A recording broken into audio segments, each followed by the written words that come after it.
Welcome everyone to the first video of the course UCG Microeconomics, and welcome to this course as well. This year, like previous year, we will mostly give this course online, which is unfortunate, but we hope that in the course of the block we will be able to give some tutorials on campus and to meet you there. But till that time, and all the lectures will be given to you from the Port Elliot Bakery, which is a bakery in Australia. If you're in the neighborhood, try to visit this really lovely bakery. So in this first lecture, I will explain to you the setup of the course and also give you chapters 2 and 3 of the book. Some notes, all the videos will be made available to you. The course evaluations of last year have shown that students find it sometimes hard to watch a 2-hour video in one go. So I will also provide these videos to you as a number of shorter clips. And all these clips will end with a question. You are asked to answer that question, and if you're able to do so, you can continue to the next video. If you have problems, then it may be a good idea to rewind and watch the video again.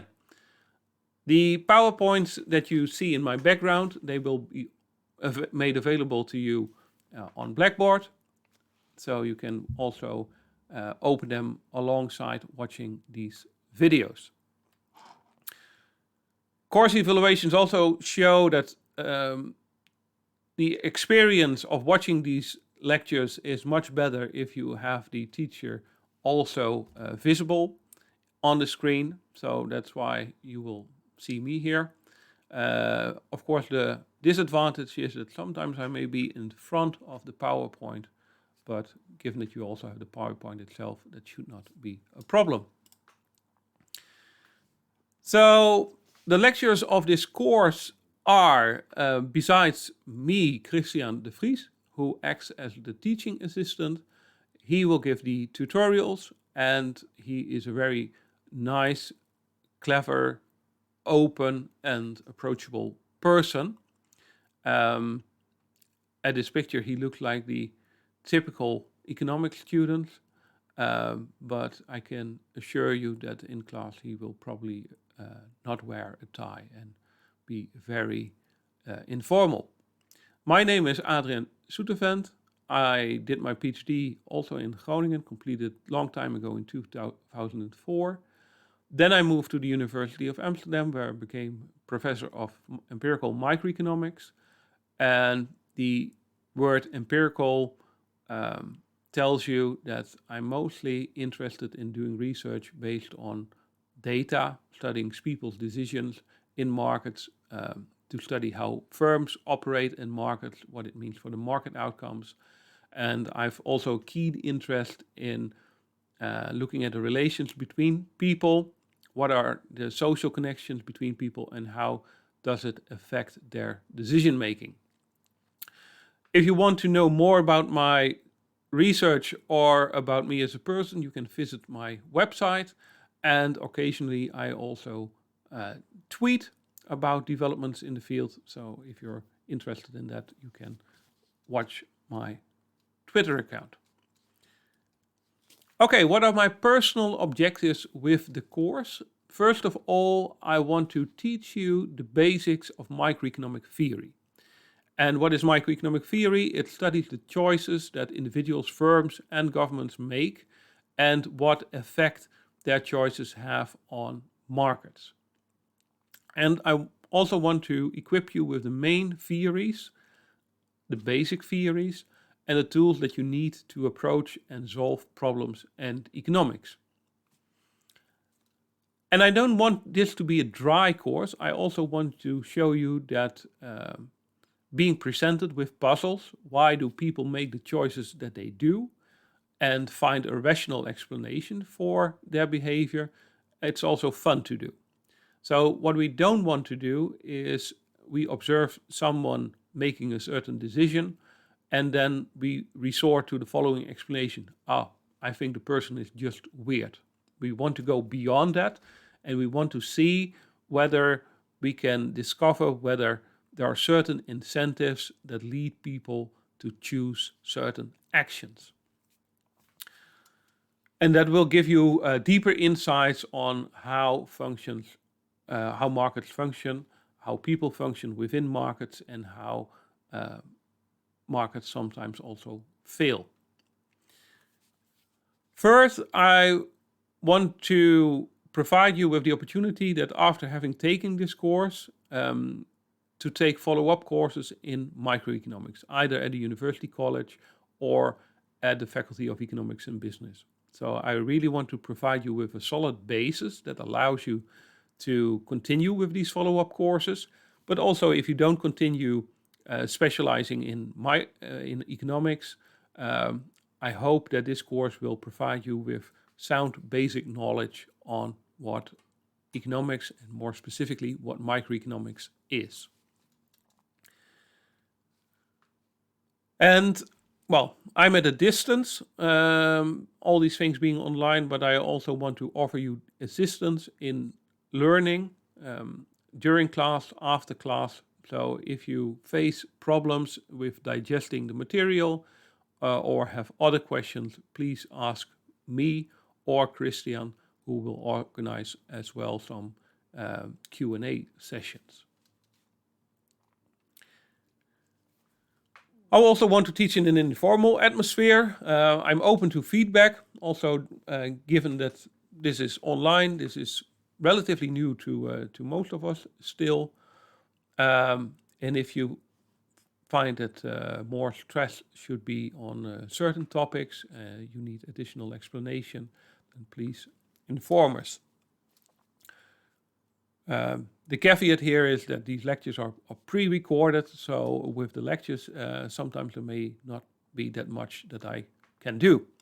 But in one-to-one meetings and the Q&A sessions, we can do a lot, and also in the tutorials. So, what is economics? The most brief definition of what economics is has been given by Richard Taylor, who said, well, economics is the combination of optimization and equilibrium. So you have individuals and firms individually optimizing their behavior given the context that they face. And if we lump all individual firms and consumers together, we will reach an equilibrium outcome. And that's what we will study. Importantly, people are thought to respond to incentives. So if you subsidize a certain good, you will expect that more of that good will be sold. So an important question in policy design is which incentives are provided. And if you provide certain incentives in order to let people make certain choices, for example, healthy choices, then sometimes you also overlook some side effects, and the incentives may backfire. Now, one example of that is farmer subsidies. So farmers get a subsidy if they have nests of meadow birds on their land. So that gives farmers an incentive to protect meadow birds, which of course is a good thing. But it also gives them an incentive to get rid of all dangers that these meadow birds may face. And that includes the predatory birds, which kill the meadow birds. So if you give farmers an incentive for the number of, amounts of money for the number of meadow birds that they have in their meadows, then you also provide them with an incentive to kill the predatory birds. And I didn't cook up that story. Actually, you can read it in the newspaper as an example where an incentive, which had some policy objective, also had some negative side effects. And this already shows you that it's interesting to look at. Another example, how people react to economic incentives. So different countries impose different taxes, and in the United Kingdom, there was a tax on windows, which gives people an incentive to have as few windows in their dwelling as possible. And you can see that actually this is what happens. So this building in the UK, a lot of windows have been sealed in order to avoid taxes. In Vietnam, there's a tax on the frontage.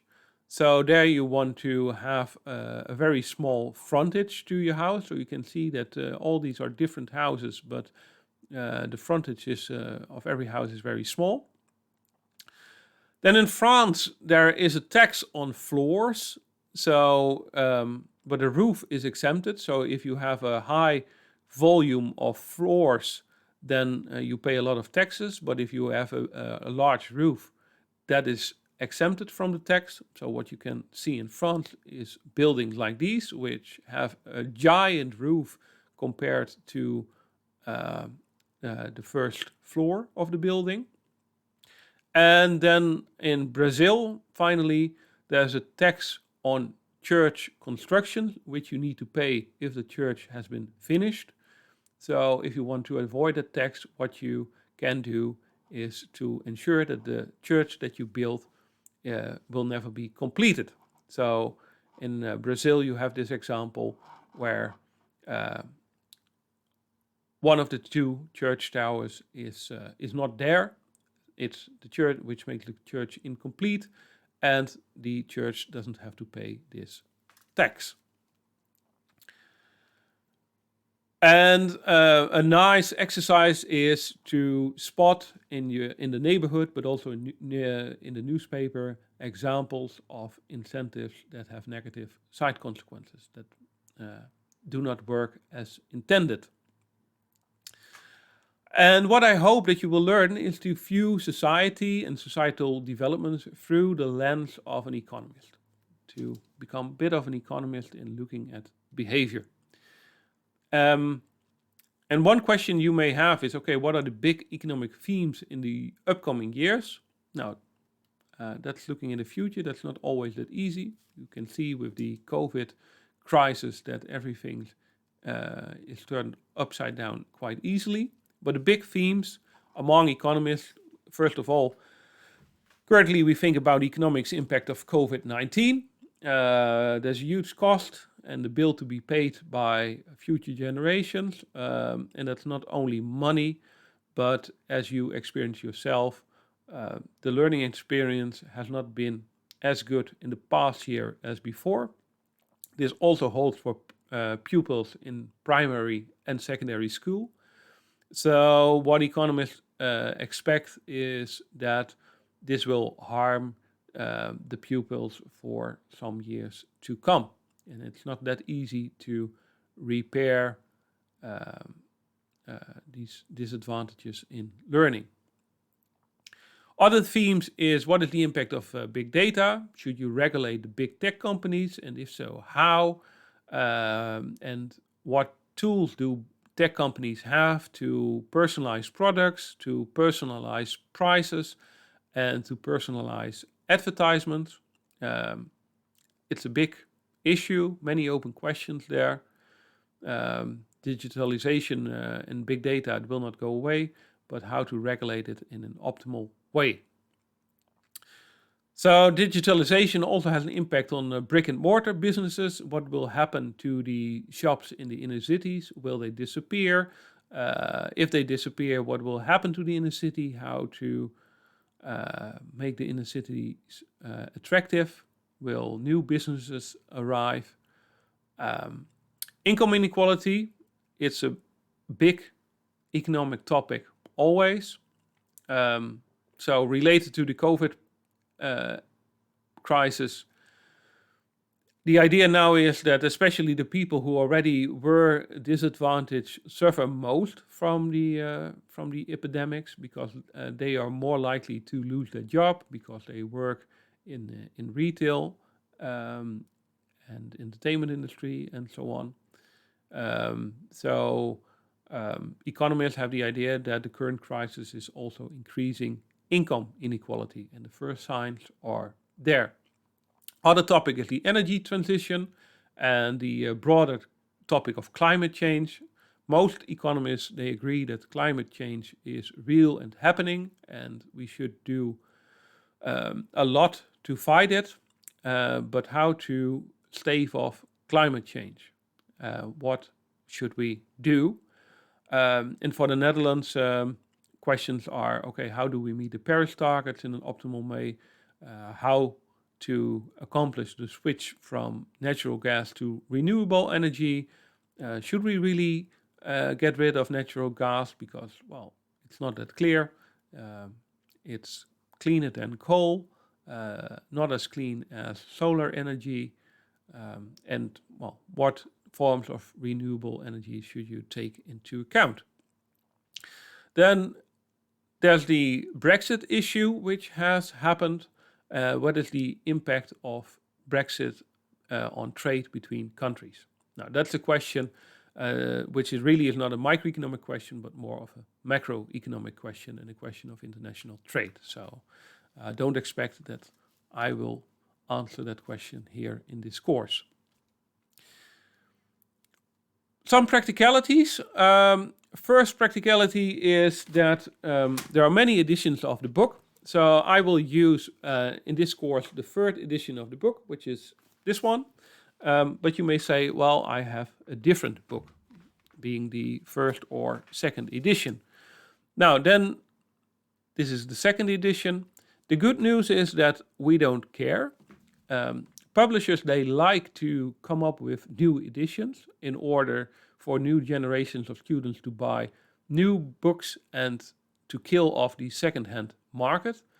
But in practice, the different editions of the book are almost the same. The text has hardly changed, so it's really fine to us if you use the first or second edition of this book for this course. And sometimes the exercises of the different editions are different, and I've constructed a table which shows you how the exercise numbers of the different editions correspond.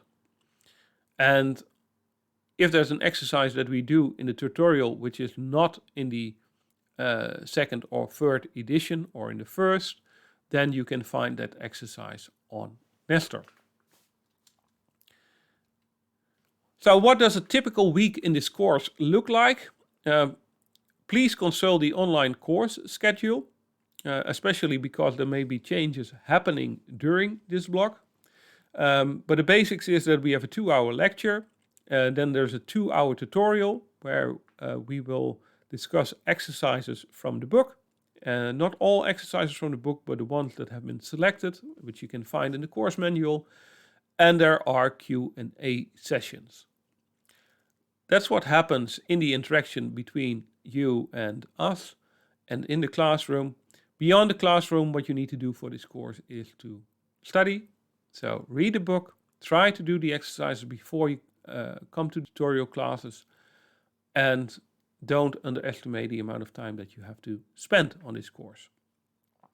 So we will cover the chapters 1 to 8, chapter 12, 15, and 17, which in total is about 400 pages, which is quite a bit. And we expect you to work on this course 14 hours a week on average. The grading will be as follows. There are 3 components that contribute to your final grade. First, there is a midterm exam, which has a weight of 30%.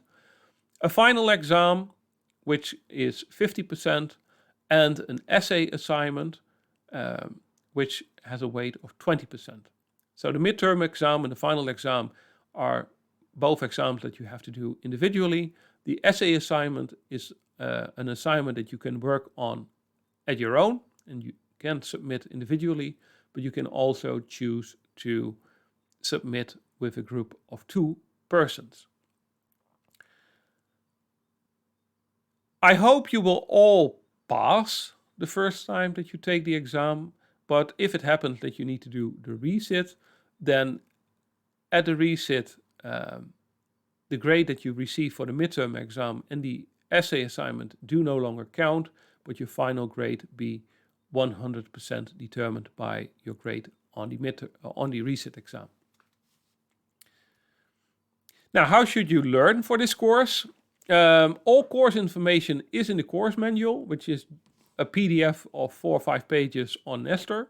So read that one really carefully and make sure that you don't miss anything. Also read the books and the slides carefully and practice by solving exercises from the tutorials, but also I will make available some of the old exams.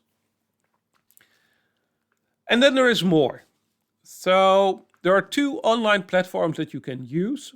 So one is offered by the publisher of the book, which is called Sapling. But you have to pay to get access to this platform.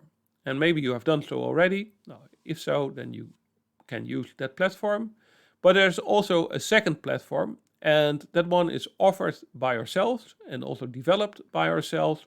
And the good thing is that it's free. And this platform is called the Micro App. And you receive a password to get access to the Micro App.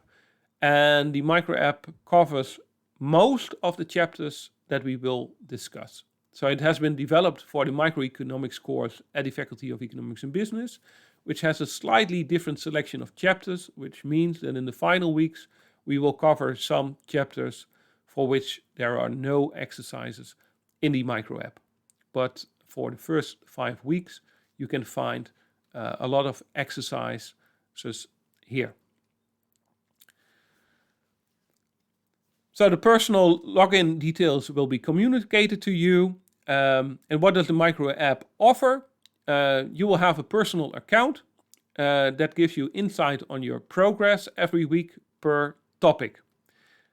So here it says that in week 1, you have done 11 out of the 60 questions and your success rate was 91%. And for each chapter, you can select the chapter that you want to do exercises on and that you want to practice. So you first select a chapter, then you select a topic within the chapter, and then you can also select the difficulty of the exercises that you want to do. In total, there are more than 400 practice tasks, which are organized by week, by topic, and by difficulty rating. And you get instant feedback. So, and besides the questions, the Micro App also includes recaps for the key course topics with stepwise derivations and graphical illustrations. So together with the book and the slides, the Micro App really gives you a complete package. And there's abundant practice material. You can really drown in it. And all the tasks have been developed specifically for the microeconomics course. So please check it out. Important to note is that using the Micro App and how well you do on the Micro App does not influence in any respect your final grade. So even if you get a lot of things wrong when practicing in the Micro App, don't worry, that's part of the learning experience and it will not influence your final grade for the course. It's really something that we offer to you as an extra tool to learn and practice. It's still work in progress, so any feedback that you have on the Micro App is very much appreciated. And also if you discover mistakes or errors or things that are unclear in the recaps, please inform us. We really benefit from that in improving the Micro App. Have fun. Your login details will be communicated to you soon. Now let's get started with the course. So what is microeconomics? Microeconomics focuses on the smallest unit. So we focus on either individual consumers or individual firms. And we ask questions, okay, how many units of a product will a firm supply at a given price, and how are prices determined in a market. And economics in general ranges from the very small to the very large, and we distinguish between microeconomics and macroeconomics. So we find ourselves here in microeconomics, which is the study of the individual agents, consumers, and firms, and how they interact in and outside markets. So in this course, we will mostly assume that consumers and firms are very small compared to the market, and they cannot directly affect other people's behavior. So they will not strategically interact with each other here, although in the final weeks where we will do game theory, we will have a short view towards strategic interaction. Macroeconomics is the study of the performance, the structure, the behavior, and decision-making of an economy at the aggregate level. So you study nations and how nations interact on a global level, how trade is effective when a ship blocks the Suez Canal. But that's really different from microeconomics. So to give an example, there's this joke that a microeconomist and a macroeconomist walk into the bar. Then the microeconomist may ask, do I consume more or less Belgian Trappist beers if the price of Irish Stout goes up? Which is really a question about individual behavior, whereas the macroeconomist might ask, is there a relation between economic growth and the level of alcohol consumption in a country? So he looks at the more aggregate perspective. And of course, these two things are not isolated. Macroeconomics builds up from the microeconomic ingredients. So the focus of this course is to explain how rational consumers and profit-maximizing firms behave in competitive markets. And that's really the basic of modern economics. And you can see that there's much more. So firms behaving in a competitive market, you may ask, okay, but what if a market is not competitive? So in the follow-up course, Microeconomics Industrial Organization, the focus will be on competition and how competition in markets is safeguarded and how competition is harmed if firms attain market power, if they become big compared to the market, such that they really can influence prices and reap monopoly profits. Importantly, we focus on what people actually do and not as much on what they say they will do. So people often do not put their money where their mouth is. So if asked the question, okay, flying is bad for the climate, is there reason for you to reduce your number of flights to holiday destinations? Then people may say, yeah, sure, I will hold back on that. But economists, they are really interested to see what people actually do.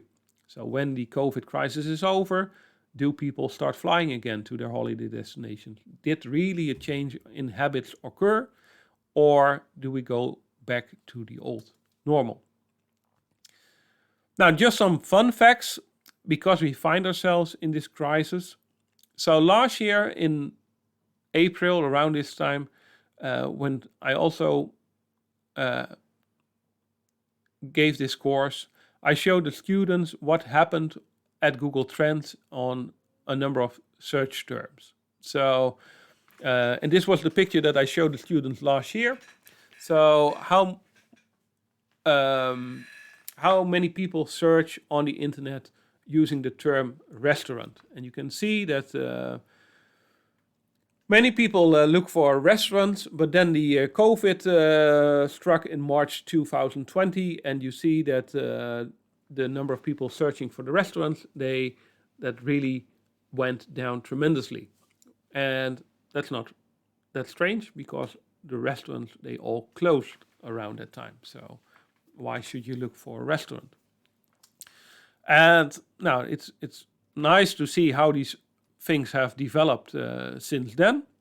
So here you can see that from April 2020, so the picture continues here, searching for restaurants remained at a low level until the restaurants reopened during the summer. But then in the fall, we entered the second lockdown, and you can see that since then, search for restaurant on the internet has been really low. And in March of this year, it has been at a lower level than ever. So also, if you have to write your thesis in the third year, a nice way to gather data is to use Google Trends and try to reap some data from that, because it shows you how the economy evolves. Now, other search term is, this is restaurant from 2004 till now. So you really can see how the crisis has affected the restaurant business. So more and more people search on the internet. So also more and more people search for restaurants on the internet. You can also see seasonal patterns with more searching around Christmas and in the summer season. But what happened last year is really something that is unprecedented and unseen. Now, if you don't go to the restaurant, then you have a lot of time available to do other things. So what did people do? And another figure I showed the students last year was how many people look for paint to remodel their house. And you can really see that, yes, it is true, when the society entered the lockdown, people started to renovate their house, and many more people looked for paint. Now you might ask, okay, we're still in the situation of a lockdown. Has this trend also continued? So this is really the long-term trend, and this is with the data of this year included. And you can see this is the spike of last year, which really was a very remarkable spike. But then it seems that as of now, all people have done with remodeling their house and painting their interior house. And now we're back to somewhat older levels. Although it's still above average, so it seems that people are still spending a lot of time inside their home and making their home nicer. Is economics useful? Well, I'm the wrong person to ask, because I will say yes, of course, but it's good to also back this up with some quantitative data. And what I show here is the citation rates between the different social sciences. And you can see that in political science, a lot of citations of the works that are cited are economic studies. And also in sociology, sociologists, they look at what economists do and they cite their work. Somewhat less this holds for anthropology. And in psychology, it's interesting. So you can see that the citations to economics literature has been pretty low until 2000, and then it really started to take off. And this trend reflects really the rise of behavioral economics into economics. So increasingly, economists, they incorporate insights from psychology into their research, and that also has been noted by the psychologists. So economics has become much more interesting for psychologists as of lately.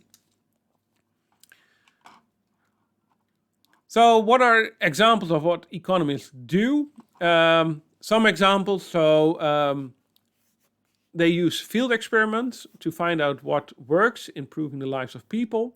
So as the Flow has described economists as plumbers, they're trying to solve something in the real world. And she was the first woman also to receive the Nobel Prize in economics. So other examples is L. Roth. He created mechanisms to help patients to find the right kidney donors. So here the problem really is that some people are in need of a kidney, and then there's a relative who wants to give this person a kidney, but that may not be a good fit with what the patient needs. So that's really a problem. Huh? So my child needs a kidney. I want to donate one of my kidneys, but my kidney is not a good one for that of my child. And what L. Roth did, he developed mechanisms that made trade of kidneys possible between more than two individuals. So my kidney may be a good fit to another patient, and then that patient's relative may want to donate a kidney, but that doesn't end up with his family member, but at my child. And well, if you increase the number of possibilities of trading kidneys, such that more patients find a suitable donor, then that leads to socially better outcomes. So Racchetti, who is also a very prolific researcher, and you really should check out the website Opportunity Atlas. One of the questions that he addresses is what are the sources and consequences of economic immobility and the inequality of opportunities. So in the ideal world, you want that all people, all children in life have the same opportunities. That if you have a high ability, then it's not because of your background that you cannot prosper and really make most of your ability. You want that all people can really find no impediment to making most of their ability and to be productive and happy. But of course, if you're born in the wrong country or born in the wrong neighborhood or have a disadvantaged family and no opportunities to go to college, then it does affect you. And in the long run, it also affects society very much because there's a lot of talent that will not be tapped. And that's a problem that you would like to solve. And already talked about Esther Duflo, which has this, who has this idea of economists having the mindset of a plumber, and that's something that also the Laura van der Geest, the chair of the regulator of financial markets, has mentioned in a newspaper article recently, that she also sees herself as a plumber. So we look at models, and models leave things out. So they are simplified representations of reality, and we include the things that matter for the problem at hand, and we try to leave out the things that are not important for the problem that we want to study. And that's really a craft, because if you don't master this art, then you easily don't include the things that do matter for the problem at hand, or you include all kinds of things that blur the picture because they do not matter for the problem at hand. So this is really our objective, and we will be helped by using math in order to structure our thoughts and to think about these models. Danny Roderick wrote a really nice and accessible book, and he says the following about the use of math in economics. He says that math ensures that the elements of a model, the assumptions that we make, the behavioral mechanisms that we assume, and also the main results are stated clearly and transparent. And once you have stated a model in mathematical form, its functioning, what it says or what it does, is obvious to all who are able to read the model. And that clarity is of great value in discussions because everyone is on the same wavelength, knows exactly what the assumptions are, and then you can argue about whether the assumptions are right or not. But you will have a clear discussion, and you will not have a discussion which is confused because there's confusion about the words or the assumptions that are made. And then Roddick said, this is really underappreciated. Of course, this has also led to complaints mostly by non-economists who say, well, economists in their models, they really make unrealistic assumptions. So in an old argument by Milton Friedman is that he said, well, you should not test a theory by the realism of the assumptions that are made, but what matters for the usefulness of a theory is how accurate the predictions of the theory are. So what we will do here, we will assume that firms are profit maximizers and that consumers maximize their utility. But this is not to say that every time that you walk into the store and have to decide on how to spend €10, that you explicitly think about a utility function in your mind and whether you should buy 2 cola or 1 apple, and that you make that choice based on explicitly computing how that would maximize your lifetime utility, taking into account the negative health consequences of buying soda drinks and the positive health consequences of eating an apple. Most of us don't do that explicitly, but the model is useful if people act as if they would maximize utility, as if they would maximize their profits. And mostly that is pretty accurate. And the question that I would like to ask to you is, before you went to college, most of you will have discussed with their parents on what subject to study. And of course you want to do something that you like, but in the back of your mind you will probably also have some idea that you want to complete a study that gives you the prospect of landing on an attractive job. Because you not only want to have a nice time to study, but ideally you also want to have a nice life afterwards with a fine job. And maybe some of your parents also asked the question when you said, okay, I want to go to university college, that he says, okay, but what type of job can you do once you've completed university college? So here incentives matters, and although you don't explicitly take into account your lifetime utility when deciding on which study to choose, you probably implicitly act as if, well, the long run prospects also matter.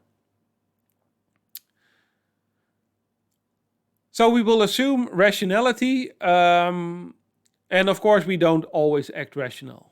So sometimes we just do things, but most of the time the behavior that we show is quite well predicted by assuming rationality. So it's quite reasonable that if you increase the price of a good, what most people will do, they will scale down their consumption of that good and go for a substitute good.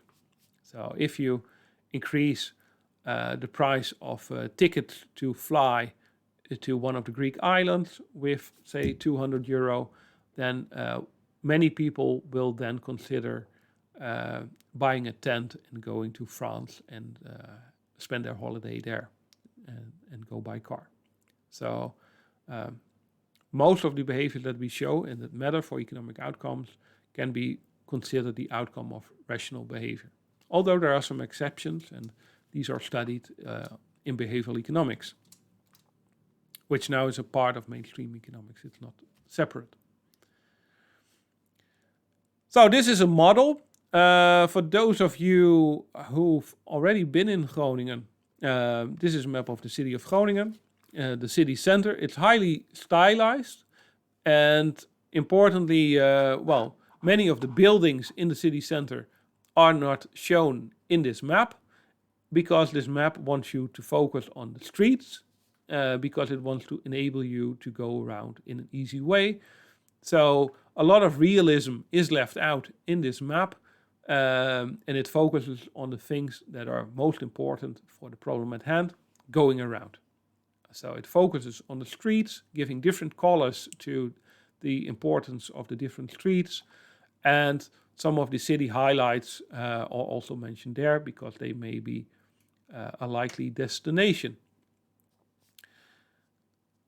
On Nestor, I posted one article which gives you an overview of the history of maps. That's a fun read for somewhere in the evening, because that paper shows how maps have shaped economic outcomes throughout history. So if you have a map of the world and the way it was drawn in the 15th century, that really made it more likely that people started to look for a way to India sailing westward. So that Columbus took off in 1492 in part has been caused by the way people created maps at that time of history. So the lectures are relatively short. I will only focus on the main thoughts and the core concepts, but you should read the book for more details. And also go to the tutorials where we will practice. The book has many examples, but it's not very formal. And we will make up for that in the micro app, but also in the tutorials. So what you will learn in this course, in the first week, we will do the basic supply and demand model. Week 2, we go into consumer behavior. Then in week 3, we will combine individual behavior and aggregate it to market demand. Then in week 4, we will go to the cost and supply in competitive markets. So you have consumers who demand goods, but that you also need firms who supply the goods. What are their considerations? Well, that depends on the cost structure that they face. And in week 5, we will combine the two. We will combine supply and demand into general equilibrium theory. And then in week 6 and 7, we have some special topics. So week 6 is about externalities in public goods. And externalities is when the consumption of a good comes with a positive or negative consequence to people not involved in the transaction. So, for example, if you drive a car, then you emit some pollution, which has a negative impact on the health of others. And in week 7, we will deal with game theory. So then we will really go into strategic interaction, where people anticipate how their actions may affect the subsequent actions by others. This week, a double dose, which means that we do 2 chapters, chapters 2 and 3. And chapter 2 is on supply and demand, and gives you in a nutshell and a number of things that are discussed in chapter 2 will also be discussed in chapter 3. So what you will learn in chapter 2 is a basic description of the supply and demand model, where we use equations and graphs to represent supply and demand. And we will analyze the market for goods and services using this model. Now then we will come up with a couple of extensions, and we will introduce the concept of elasticities, which are a very handy way to summarize properties of the supply and demand function. So to start, what is a market? Now, a market is characterized by a number of features, which is, what product or service is being sold on the market, at what location is the product sold, and in which point in time is the product sold. So, for example, pizza delivery. Pizza delivery at 8 o'clock in the morning is a different market than pizza delivery at 8 o'clock in the evening. So you can imagine that the demand for pizzas at 8 o'clock in the morning is pretty low, but there is a giant market for pizza delivery at 8 o'clock in the evening. But the demand for pizza delivery in Groningen is probably a lot higher than the demand in Uithuizermeeden.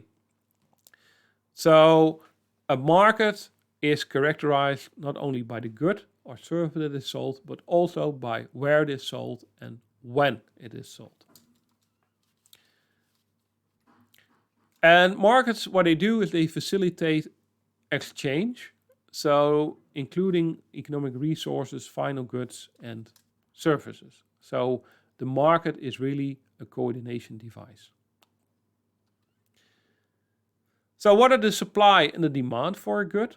The supply is the combined output of a good of all producers in a market who are willing to sell the good. And the demand is a combined amount of good that all consumers are willing to buy. And the four key assumptions underlying our simple supply and demand model are the following. So we focus on supply and demand in a single market. So pizza delivery at 8 o'clock in the evening in Groningen. We assume that all goods sold in the market are identical. In practice, that often doesn't hold true. So you can have a market for CDs, but for example, if you have this CD, you probably find it very different. So this is the Black Crows, and this is a CD by Mac Hutchison. Both are CDs, but they are differentiated. So you might like the one and not the other, or vice versa. We abstract from that here. We assume that all goods are identical. If you want to go to study differentiated goods, that's done in the follow-up course. So we also assume that there's no price discrimination. So all goods sold in the market sell for the same price, and everyone has the same information. So a kilo of bananas cost the same to everyone, say €2 a kilo, and everyone knows that a kilo of bananas cost €2 a kilo. So if you have grocery stores like the Albert Heijn, you get personal discounts with your bonus card, which leads to price discrimination. Some people pay 20% less for a kilo of bananas than others, and you don't know from each other who pays which price. That type of price discrimination is something that's not part of our basic model. And we also assume that there are many producers and many consumers in the market. So no firm or consumer has market power. No firm or consumer is big relative to the aggregate size of the markets. Everyone is really small. Now getting to demand, what factors influence the demand for a good? First of all, there's the price. If the price of a good is higher, you suppose that you expect that the demand for that good is lower. The number of consumers, the more consumers there are, the higher the demand for a good will be. Also, consumer wealth, how much money people have to spend, will influence the demand for a good. And it may be that for some goods that impact is different than for others. So if your wealth increases, you are likely to buy less noodles, but you're maybe likely to buy more cars or to go more often on a holiday. And it also depends on consumer tastes. So consumer tastes, they may also be different in different times. And the demand for a given good also depends on the price of other goods, and where we distinguish between goods that are complements to the good that we consider and goods that are substitutes. First, we will focus on how the price of a good influences the quantity that's demanded by consumers. So we single out one element that affects the demand for a good, and that one element is the price.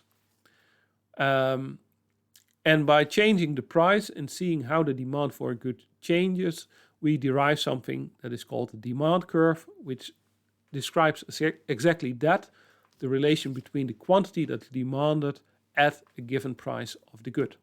And here we hold all other factors like the consumer taste, the number of consumers, we hold it constant.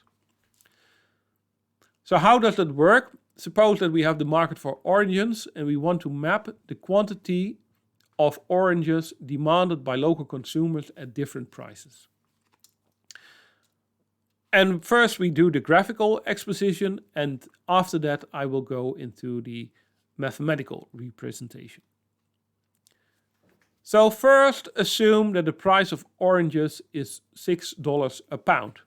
Well, that's an incredibly high price and no consumer is willing to buy oranges at that price.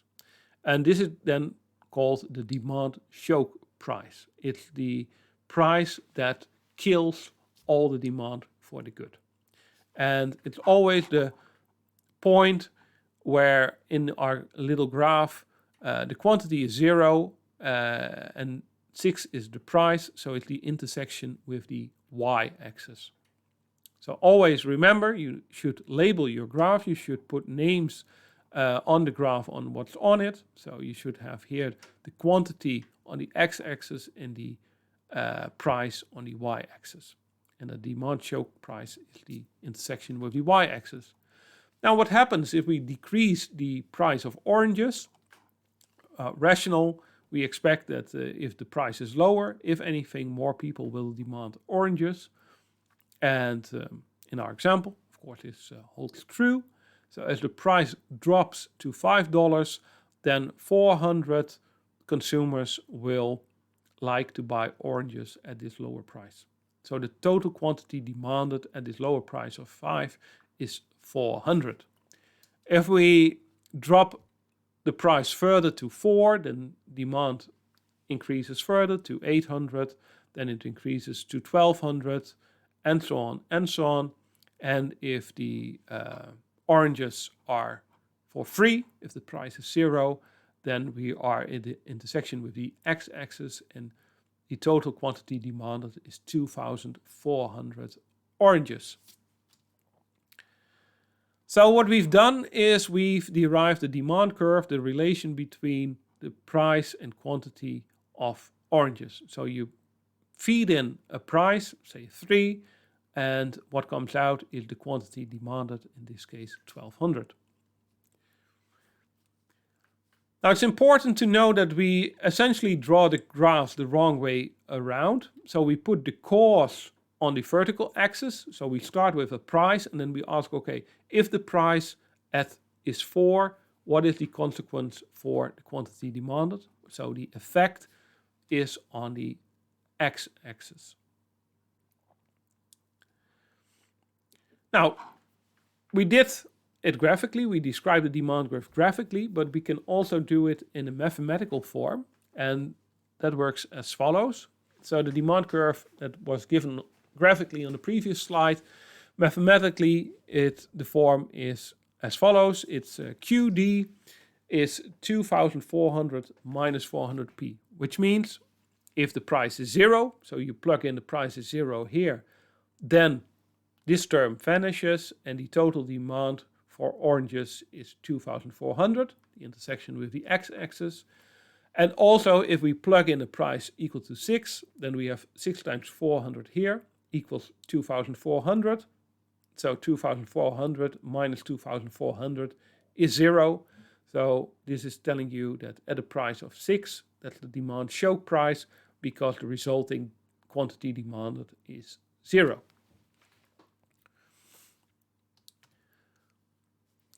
So, and we can write it in the form of the demand curve, but we can also solve this equation for P to have the P at the left-hand side, and then we get what is called the inverse demand curve, which tells you if we have a certain quantity, what is the resulting price. And in this course, we will use both representations.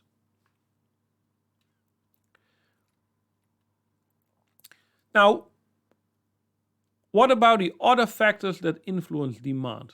So we've now focused on price, but a couple of slides ago, we also discussed that consumer tastes, the number of consumers, the price of other goods may also impact demand. So what we did is we abstracted from all these other dimensions, we kept them constant in order to enable us to graph the demand curve in 2 dimensions with only the price impacting the quantity demanded. If we change one of these other factors, what will happen is that the demand curve will shift. So we will get an inward or an outward shift of the demand curve. Whereas if we change the price, we get a movement along the demand curve. So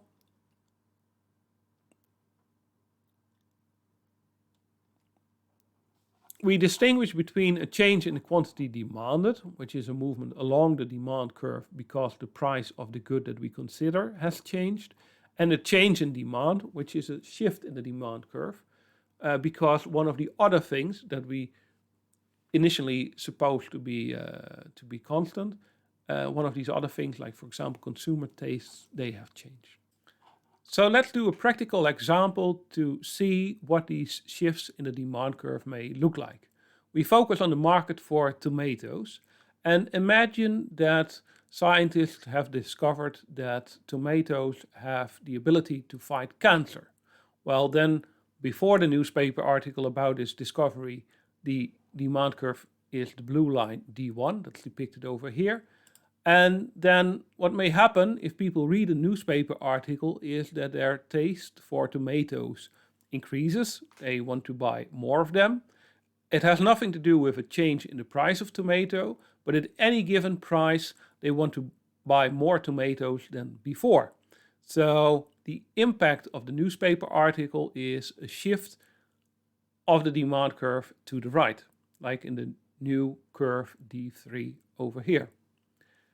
Of course, you can also imagine news that is less positive for the demand for tomatoes, like for example, if it is discovered that tomatoes are a source of salmonella.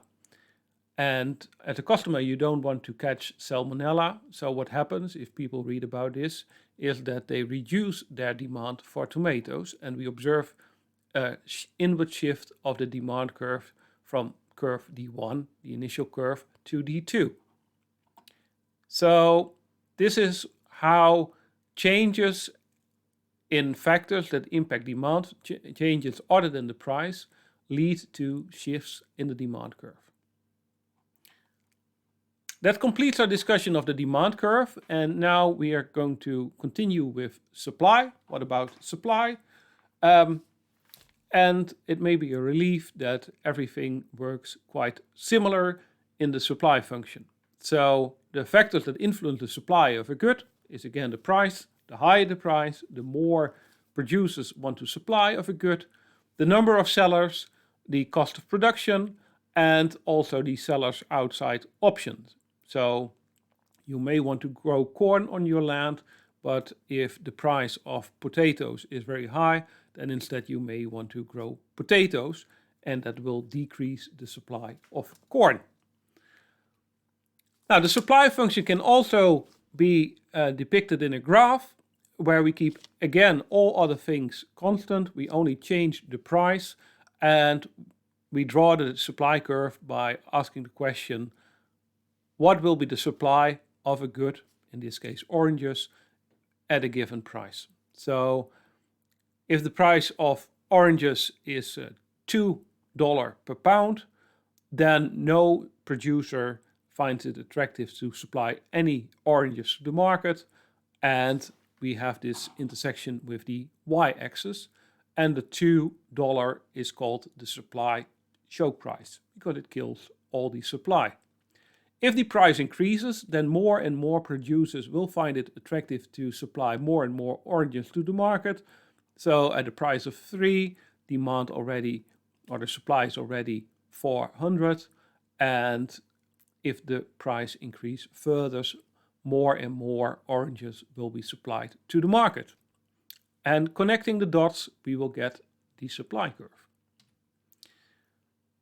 Again, we can do a graphical representation, but if we want to compute equilibrium outcomes, it's always very practical to also have a formulation in terms of math.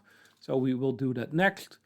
And the supply curve on the previous slide can be written down as the equation Qs is 400 P minus 800, where Qs is a quantity supplied and P is the price. So you can see that the price of $2 is the supply choke price, because 400 times 2 is 800 minus 800 is exactly identical to 0. And since we plot the price on the vertical axis and the quantity on the horizontal axis, we also often use the inverse supply curve, which you obtain from the supply curve by just taking the inverse and freeing the price.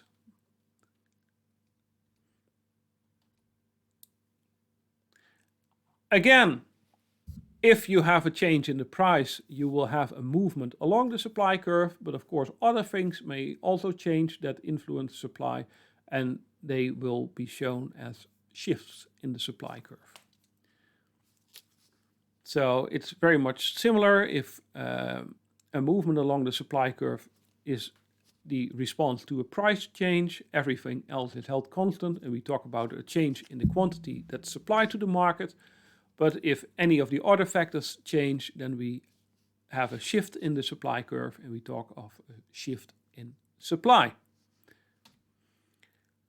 Again, we can give an example. So we again consider the market for tomatoes, and the initial supply curve is equal to the blue line S1 over here. Supply curves are upward sloping because higher prices make it attractive to supply more units to the market. If there's a severe drought, which means that less tomatoes can be grown on a plot of land, we will have an inward shift of the supply curve. So we move from S1 to S3. But another factor that may change the supply of tomatoes are technological advances. So for example, assume that a faster harvester is developed, which make it attractive for more producers to supply tomatoes at a given price because the cost of production have gone down. Then we observe an outward shift of the supply curve from S1 to S2 over here. And you can see that the mechanics of the demand and the supply curve is very much the same. And this brings us to the first quiz. And the question is, if demand is given by the equation QD is 100 minus 2P, determine the inverse demand function. Second question, if supply is given by the equation QS is 50 plus 3P, determine the inverse supply function. And then, having done that, determine the equilibrium price and quantity in the market given by the above equations. If you're not able to answer question 3, but you are able to answer question 1 and 2, you might continue to the next video, because calculating the equilibrium outcome will be the topic of the next clip. And here are the answers. P is 50 minus 1/2 Q. P is 1/3 Q minus 50 over 3. And if you equate the two and solve for P, you get an equilibrium price of 10, and you plug it into one of the first two equations, and you get an equilibrium quantity of 80. And this brings us to determining the market equilibrium. To determine the market equilibrium, we combine these supply and demand and the mathematical descriptions of the supply and the demand function to get at the quantity where supply equals demand. And that is called the market equilibrium.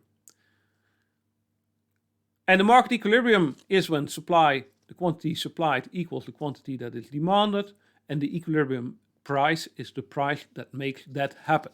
So it's the price at which the producers are willing to supply just that amount of units to the market that the people who demand the good are willing to buy at that price. So let's continue with the example of the previous section. There we had an equation for the demand function and for the supply function, and now we want to find out the equilibrium quantity and the equilibrium price.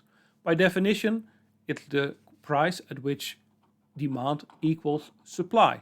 So what we will do is to equate these two equations and to solve for the equilibrium price P. So setting the left equation equal to the one at the right and then solving for P, what we can do is we bring the minus 400p to the right hand side, giving us 800p, and similarly we bring the minus 800 at the right hand side to the left, so we get 2400 plus 800 is 3200, and we solve for the price, and if you divide 3200 by 800, then you will find that the equilibrium price in this case is equal to 4. And it's always good to check by plugging in the equilibrium price of 4 into one of these two equations above, and if you do so, then you will find that in both cases the equilibrium quantity is equal to 800.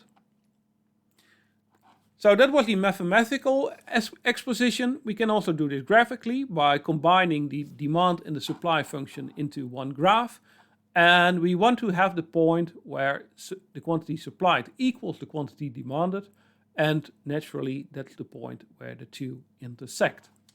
And you can readily see in this picture that that is the point that is associated with a price of 4, the equilibrium price. And at that price, both the quantity supplied and the quantity demanded is equal to 800.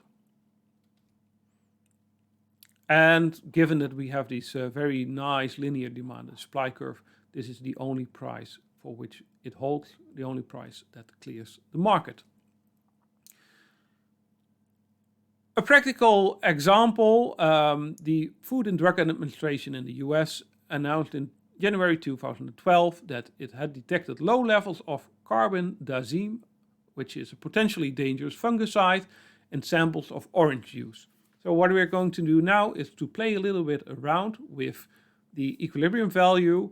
And one thing that you often need to do is you have a story like this, and you have to answer the question, what happens to the equilibrium quantity and what happens to the equilibrium price? Now, the first thing that you need to solve is an announcement like this. Does it impact the demand curve or does it impact the supply curve? What would you think? Now, for the supply curve, in this case, it holds that the levels that are detected were not sufficient to induce action by the Food and Drug Administration. So there's no impact on the supply. Some producers were not forbidden to bring their produce to the market. So that's an assumption that there's no impact of the supply side, so the supply function stays put. For the demand side, as this reaches the news, it's bad press and it can have a negative impact on the demand for food products. So what will happen in this case? Now, let's do this graphically. This is the situation prior to the discovery by the Food and Drug Administration, and we have our well-known equilibrium price of 4 and the associated quantity of 800. Now, the announcement arrives, and as a result, the demand for oranges decreases. And it decreases from original function D1 to the red demand curve D2. And what you can see is that two things happen. We need to reach a new equilibrium, and at a new equilibrium, the equilibrium price is lower, and also the quantity of oranges sold in equilibrium is lower than before. It reduces by 400.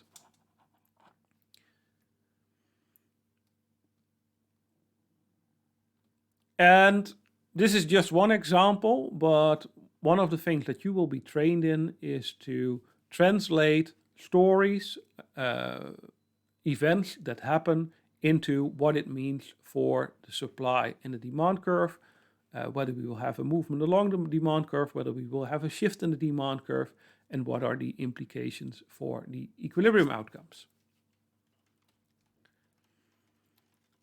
So a second question that you may ask is, what determines the magnitude of the change in the equilibrium price and quantity? In the previous example, we observed that the price decreased from 4 to 3, which is a 25% decrease in the price, and the quantity demanded decreased from 800 to 400, which is a reduction of 50%. Of course, how much demand and price change depends on the shape of the demand and the supply curve. And we want to make this a little bit more precise. So there are two important parameters here. One is the size of the shift. Do we have only a minor shift in the supply and the demand curve, or a major shift in the supply and the demand curve? The other factor is the slope of the curves. So if the supply shift, then the slope of the demand curve determines the size of the change to the equilibrium price and quantity, and vice versa. So if the demand shifts, then the slope of the supply curve will determine the size and the changes to the equilibrium price and quantity. And the size of the price change is inversely related to the change in quantity. Now, this will become much more clear with an example. So this is what we're going to do. We have the following supply and demand curve, and you can see that the supply curve is similar of shape as what we have seen before, but the demand curve is relatively steep.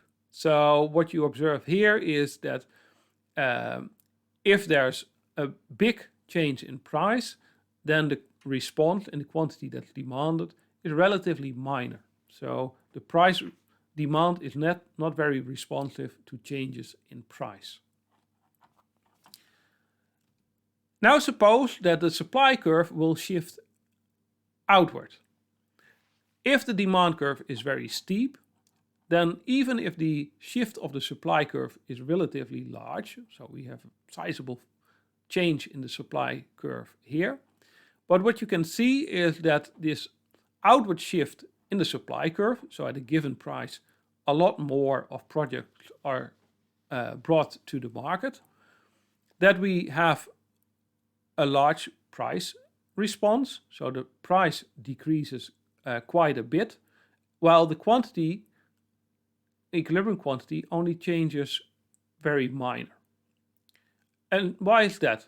Well, from the steepness of the demand curve, you know that demand is not very responsive to price changes. So you need to decrease the price by quite a bit in order to establish a big increase in demand. Which means that if you shift the supply curve such that a lot of extra units will be brought to the market at a given price, then in order for the market to absorb that increase in supply, the prices need to adjust quite fiercely. So you need to reduce the price by quite a bit in order to reach an equilibrium where the new quantity supplied equals the quantity that is demanded. Of course, other examples are there, so you can play around with this. This is the other situation. Suppose that the demand curve is quite shallow, which means that if only the price decreases slightly, you have a big impact on the quantity that's demanded. So consumers are quite sensitive to changes in price.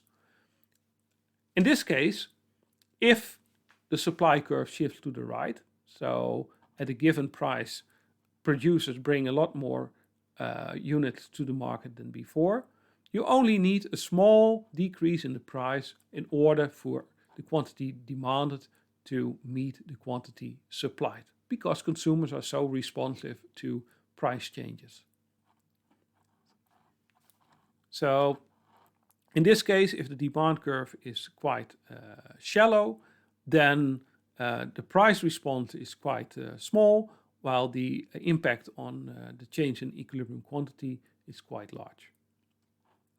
And of course, we now had two examples where the demand curve stayed where it was and we shifted the supply curve. You can do it yourself, the situation where you keep the supply curve where it is and you change the demand curve. So we have now observed that the slope of the demand and the supply curve play a very important role in determining how the market equilibrium outcomes will change in response to a shift in either the supply of the demand curve. And it's nice if we can summarize that impact in one statistic, and we're going to develop that statistic next. So the key idea from the preceding is that if you have a shallow curve, then there's a small change in price associated with a large change in quantity demanded. And if you have a very steep curve, then you have a large price change associated with a very small change in the quantity that's demanded. And this is what we're going to formalize. So we're often interested in how consumers or producers react to changes in prices and income. And we want to develop a language for that. Now, suppose that you have the following observation. You read in the newspaper that if the price of crude oil increases from $50 to $60 a barrel, which is quite a bit of a price increase, then the demand for oil drops by 1.3 barrels a day. Now, would you be able to conclude from this message, this information alone, that the demand for oil is very responsive to price changes or not? Well, that's very hard because we lack a piece of information. And the piece of information that we lack is that we don't know what is the current oil consumption per day. Now, suppose I would give this information to you and I would tell you that the current consumption of oil is 100 million barrels a day. That will allow you to conclude whether the demand for oil is very responsive to price increases or not. In this example, a $10 price increase leads to a reduction of 1.3 million barrels, which is 1.3% of world demand. And you may conclude from that that the demand for oil is not very responsive to increases in the price. So the trade-off that you have to make here, and what you will do is you have a percentage change in the price. So here a price increase of 20% from $50 to $60, and you compare that to the response in the quantity demanded, also in percentage-wise, and you observe that the percentage change is only minus 1.3%. So a 10% increase in price only leads to a drop in demand of 1.3%, and you conclude that that's a small change. And this is what the elasticity will summarize. So elasticities describe the sensitivity of the quantity that's demanded or supplied, in the example the quantity that's demanded, to a percentage change in another variable. And that another variable may be the price, but it may be also one person's income.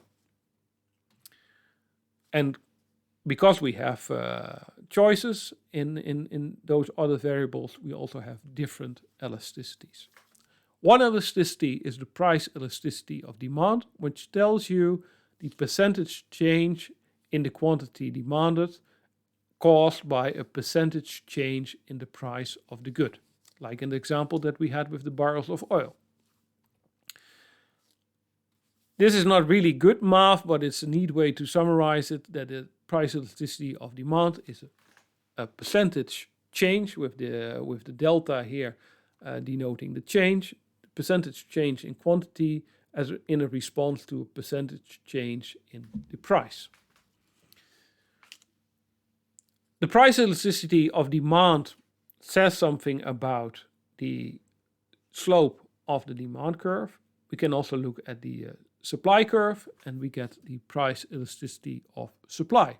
And the price elasticity of supply is defined as the percentage change in quantity supplied in response to percentage change in price of the good. Now, when the price elasticity of demand is high, it means that a 1% change in the price leads to a much larger percentage change in the quantity that's demanded. So relatively small price increases will induce relatively large drops in the quantity that's demanded. On the other hand, when the price elasticity of demand is low, then even when the price increase is relatively large, you only observe a very small drop in the quantity that's demanded. Now, for the different sizes of the elasticity, we have different names. So we call demand elastic in case the price elasticity of demand is larger than 1. So when a 1% change increase in price leads to a drop in demand of more than 1%, we say that demand is relatively responsive and that the demand is elastic. Then demand is called inelastic when a 1% increase in the price leads to a drop in the quantity of less than 1%. And then there's the intermediate case that we don't observe a lot in practice, where the price elasticity of demand is exactly equal to 1. And then it's called unit elastic. And then at the extreme, you have two cases where demand is perfectly elastic. It means that if you increase the price by a very small percentage, it will lead to a complete disappearance of demand. So demand then is ultimately sensitive to price changes to the extent that if you change the price slightly, so for example a price increase, demand will drop to 0. If you would decrease the price with a little bit, then the demand would increase to infinity. The other extreme is where demand is perfectly inelastic, where the elasticity is equal to 0. It means that you can do whatever you want with the price. The quantity demanded will not respond to any of these changes. So be aware that normally an increase in price is associated with a decrease in the quantity demanded. So elasticities will be negative. And that's the reason that we put these vertical bars around the elasticity here, implying that we take the absolute value. So the real elasticity is minus 1.5, but the absolute value is 1.5.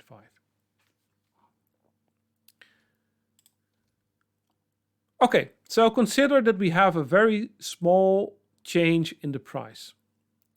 Now, the general formula is that for the price elasticity of demand, we look at the change in the quantity that's demanded, the delta Q, over the original quantity. So this is 1.3 barrels of oil over the original 100. And we divide by the change in price, being $10 for our example with the oil, over the original price, which was identical to 50. This is the definition of the elasticity, which we can rewrite as delta Q over delta P times P over Q, where P is the original price and Q is the original quantity. And then if we take these changes in prices very small, so our delta Q becomes a very small change in quantity in response to a very small change in price, then we will write it as the first derivative. So the delta Q, delta P, if the price change is small, is equal to the derivative of our demand or supply function. So in the space with quantity and prices, we look at the inverse demand curve. So we have the P on the left-hand side being a function of the quantity. So the derivative of the demand function is equal to 1 over the slope.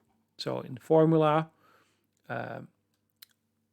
the inverse demand function is the inverse of the demand function. We take the derivative of the demand function. So the derivative of the demand function is 1 over the slope of the curve that we observe. Now, better to do this with an example. So we have the linear demand curve that's depicted here. That's the one that you've seen before. And you should not make the mistake that you conclude that every demand curve has only one elasticity. Fact is that the elasticity depends on the point at the demand curve where you are. So let's work out this example. So the slope of this demand curve is, or this inverse demand curve actually, is that if we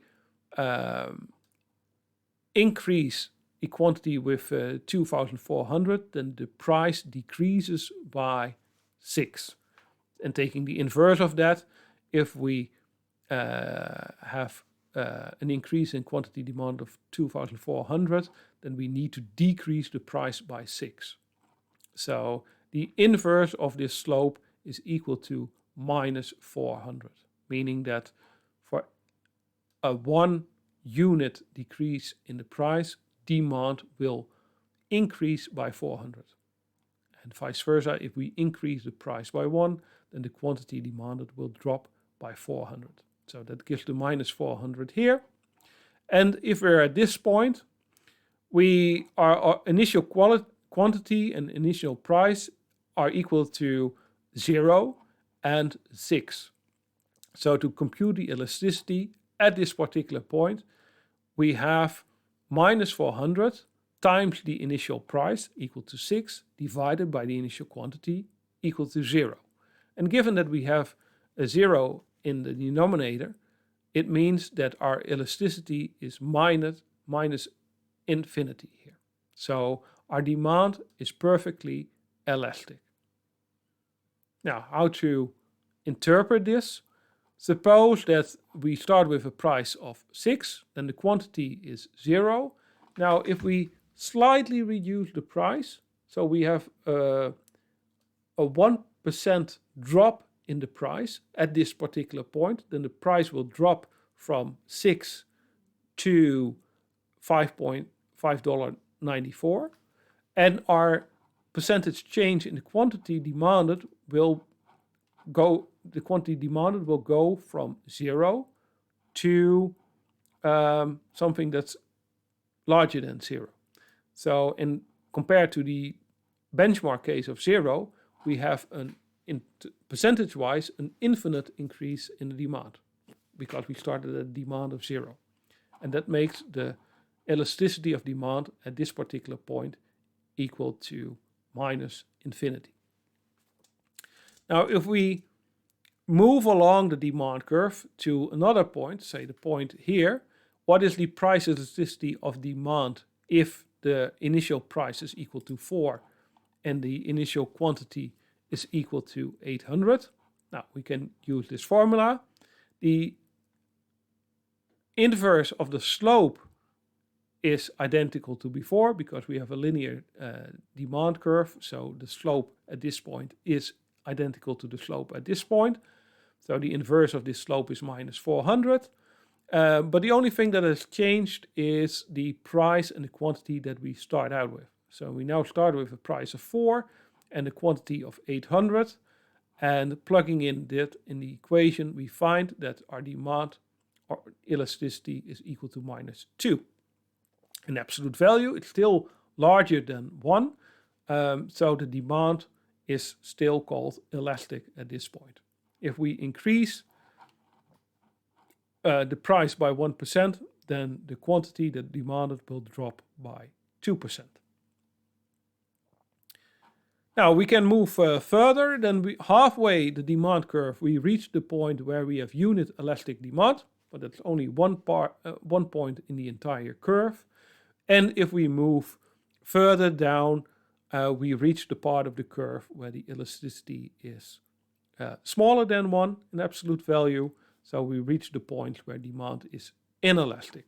So and the reason, of course, is that once you're at this part of the curve, you're at the part where the prices are small and the quantity is relatively high, which means that if you decrease the price, percentage-wise, you have a pretty large decrease in price because you start out with a small price, whereas the change in quantity is relatively small percentage-wise because you already start with quite a high quantity. So at this part, it's inelastic and you can move further until you reach the point here. And at the point where the demand curve intersects with the x-axis, demand becomes perfectly inelastic because your price is zero. So you need a percentage-wise infinite increase in your price from zero to something, and the decrease in quantity will be only small percentage-wise. So it's also important to notice that the demand elasticity also tells us something about how the expenditures by consumers fluctuate if you change the prices. And the expenditures are expressed as the quantity times the price. So your expenditures on oranges is equal to the number of oranges you buy times the price that you pay for each orange. And the consumer's expenditures are the revenue for the producer. So a producer is interested in increasing his or her revenues. Now, the price elasticity of demand is defined as the ratio of the percentage change in quantity divided by the percentage change in price, which means that if demand is inelastic, a 1% increase in price reduces demand by less than 1%. That follows from the definition of demand being inelastic. But if the price increases by 1% and the quantity demanded decreases by less than 1%, then the multiplication of the two must become bigger. So the expenditures on the good must rise as a result of this price increase.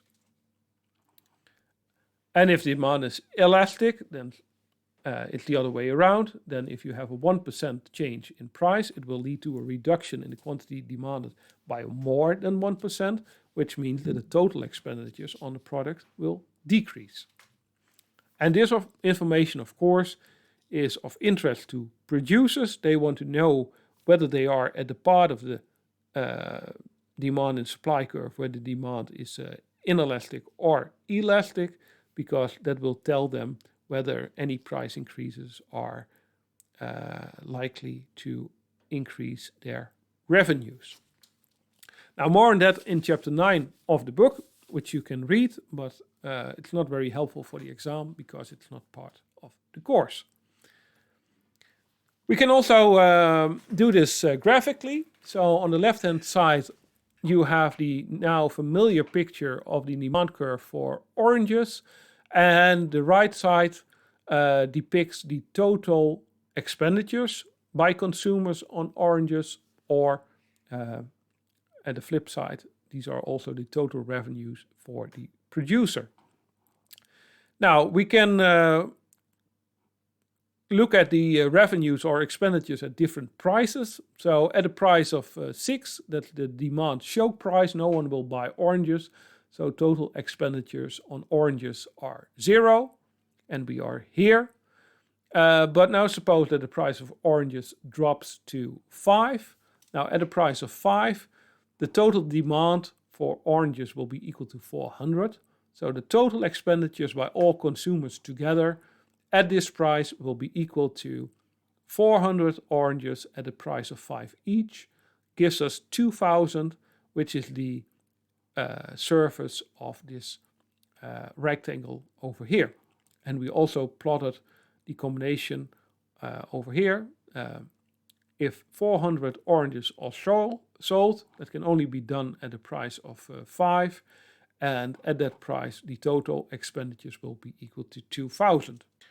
Now remember that we're at the part of the demand curve where demand is elastic, which means that if you increase price, then it will lead to a reduction in expenditures. But here we consider the situation where we decrease price. So a decrease in price is associated with an increase in expenditures. Now, if we decrease the price further to 4, then the quantity demanded will go up to 800 and the total expenditures will increase to 3,200. So this rectangle, the surface will be more than of the previous one. So we have a further increase in expenditures. Demand is also still elastic at this point. We can further decrease the price to 3, where demand becomes unit elastic, exactly equal to 1.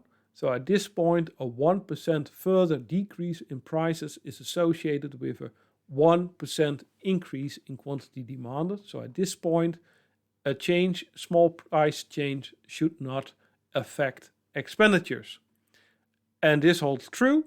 It turns out that at a price of 3, total expenditures have reached their maximum value, being equal to 1200 times 3 is 3600. And if we further decrease the price, then the area will become smaller again, meaning that the total expenditures will decrease until in the end they reach the point 0 again.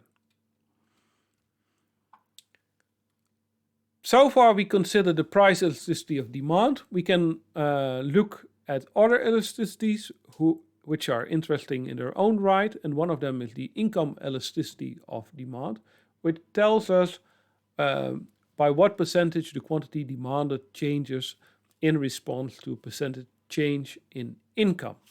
And we denote it by, we still look at demand, but now as a response to a change in income. So we have an I over here. And as we did for the price elasticity of demand, where we talked about this demand being elastic or inelastic, we have something similar for the income elasticity of demand, where we talk of inferior goods if the consumption of the good decreases when income increases. So for example, noodles, if your income increases, you may start to eat other goods. Noodles may become inferior and you might decrease your consumption of noodles. So if it's the value is positive, we talk of normal goods. These are goods of which the consumption increases with income. And if the value is positive and larger than 1, we talk of luxury goods, meaning that if your income increases by 10% and your consumption of cars increases by more than 10%, then cars are a luxury good to you. So inferior goods, normal goods, and luxury goods. Then finally, we have the cross price elasticity of demand, which tells you by what percentage the quantity demand for a good changes in response to a price change in the price of another good. So not the good that you consider. And if two goods are complements, it means that they go together. So that may be, say, pizza and Coca-Cola. They may be complements. You combine them. It's more fun to eat a pizza with cola and more fun to drink cola if you have a pizza. So that may make it likely that if the price of pizzas increases, then not only the demand for pizzas will decrease, but also the demand for Coca-Cola. And for complements, the cross-price elasticity of demand is then negative. Goods may also be substitutes, that if one good becomes more expensive, you start to look for another good that you can consume instead. In that case, the price increase of one good leads to an increase of the consumption of the other good, and the cross-price elasticity of demand is positive. Now, to prevent confusion, we sometimes refer to ED not as the price elasticity of demand, but the own price elasticity of demand. That brings us to the conclusion of chapter 2.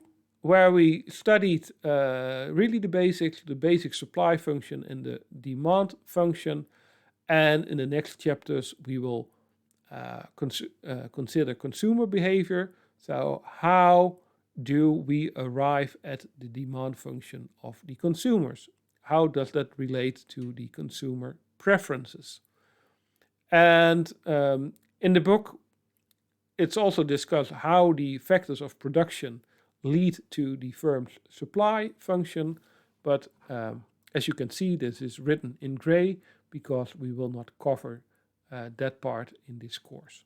And the reason is that we want to free up some time for other topics like game theory and externalities, and also because the way we arrive at the supply function is more or less follows the similar mechanism as the way we arrive from individual preferences to the demand functions. So if you know the one, you are also able to do the other.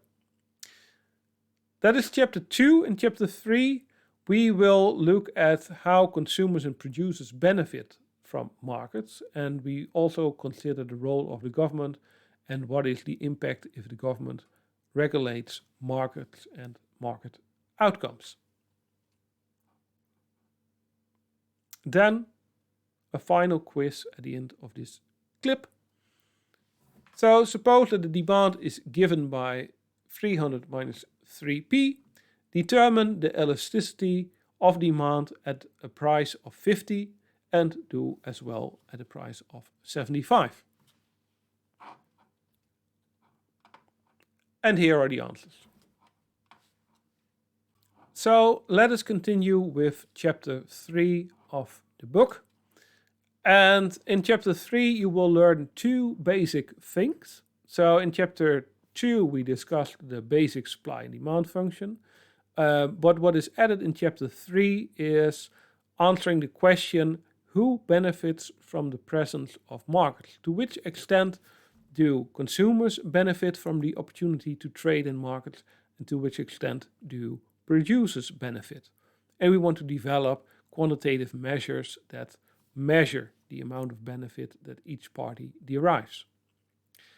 Now, once we know the benefits to consumers and producers, we may not be satisfied with the outcome.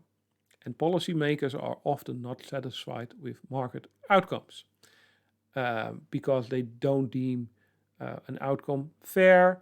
They think that the market leads to bubbles. They might consider security risks, and they might want to intervene in the market and to steer it in a different direction. Then the question is, what can the government do? What tools does the government have available? Now, the tools that we will consider in chapter 3 are price regulations, where the policymakers impose a regulation on the price. This may be a price floor or a price ceiling. It can also regulate the quantity. This is what we've observed with the COVID crisis, where the government policymakers strongly regulated who would get the vaccine when. And other often used tools are the ones you're familiar with, like taxes and subsidies. And all these will also be extensively discussed in the tutorial.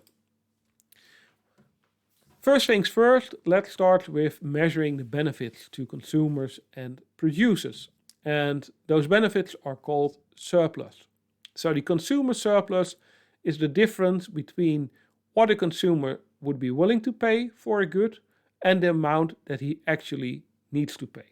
So suppose in the summer you would like an ice cream, you crave for it, you would be willing to pay €5 for your ice cream, you only have to pay 2, so the benefit of the trade to you is €3.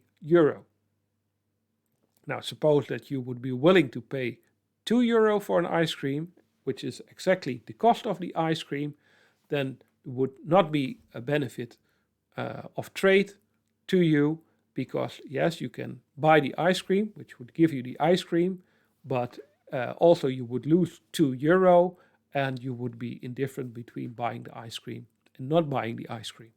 But if you're willing to pay more than you actually have to pay, you will derive a benefit from buying. So how to define the consumer surplus? That turns out not to be too difficult. So we're back to the demand curve that we had in chapter 2. And remember that we started out with the demand choke price, telling you that in this case, at a price of $5.50, no one is willing to buy an apple. But when the price decreases to below $5.50, some people are willing to buy an apple, which means that the willingness to pay of some consumers for an apple is close to $5.50. Other consumers, they also want to buy apples, but their willingness to pay is lower. So if you're at point C tells you that 3 people are willing to buy an apple if the price is $4 or less. But once the price exceeds $4, they no longer want to buy, or some of them no longer want to buy. Now suppose that the equilibrium price in this market is equal to $3.50. It means that the consumer who is just willing to pay $3.50, he's indifferent between buying and not buying, so he doesn't derive any surplus. But for these consumers over here, they derive net benefits from buying apples because their willingness to pay for apples exceeds the amount that they actually need to pay. They are willing to pay $4, $4.50 or $5, but in fact, because of the equilibrium price, they only need to pay $3.50. So they benefit. So the consumer surplus is given by the yellow area that's depicted over here. And the larger this triangle, the higher the benefits that the consumers derive from the apple market being there. The producer surplus works in a similar fashion. So it's the difference between the amount that the producers are willing to sell the goods for and the price that they actually fetch for their products. And one important note here is that the producer surplus is not equal to the profits of the firms.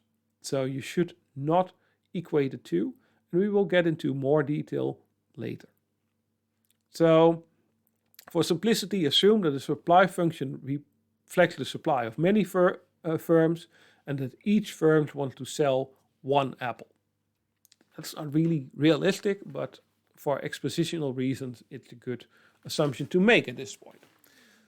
So the supply function might then look as follows. At a price of $1.50, no firm is willing to sell its apple, but once the price reaches $2, then there's one firm that's willing to supply the apple. So we're at point V over here. Then when price increases further to $2.50, then 2 firms are willing to sell their apple at a price of 3. 3 firms are willing to do so. And then if the equilibrium price is equal to $3.50, a total of 4 firms is willing to sell. They each receive $3.50. Now for the 4th firm, that doesn't bring any surplus. But the other 3 firms, they would be willing to sell at lower prices, which means that if they are able to sell at a market price of $3.50, they derive a net benefit.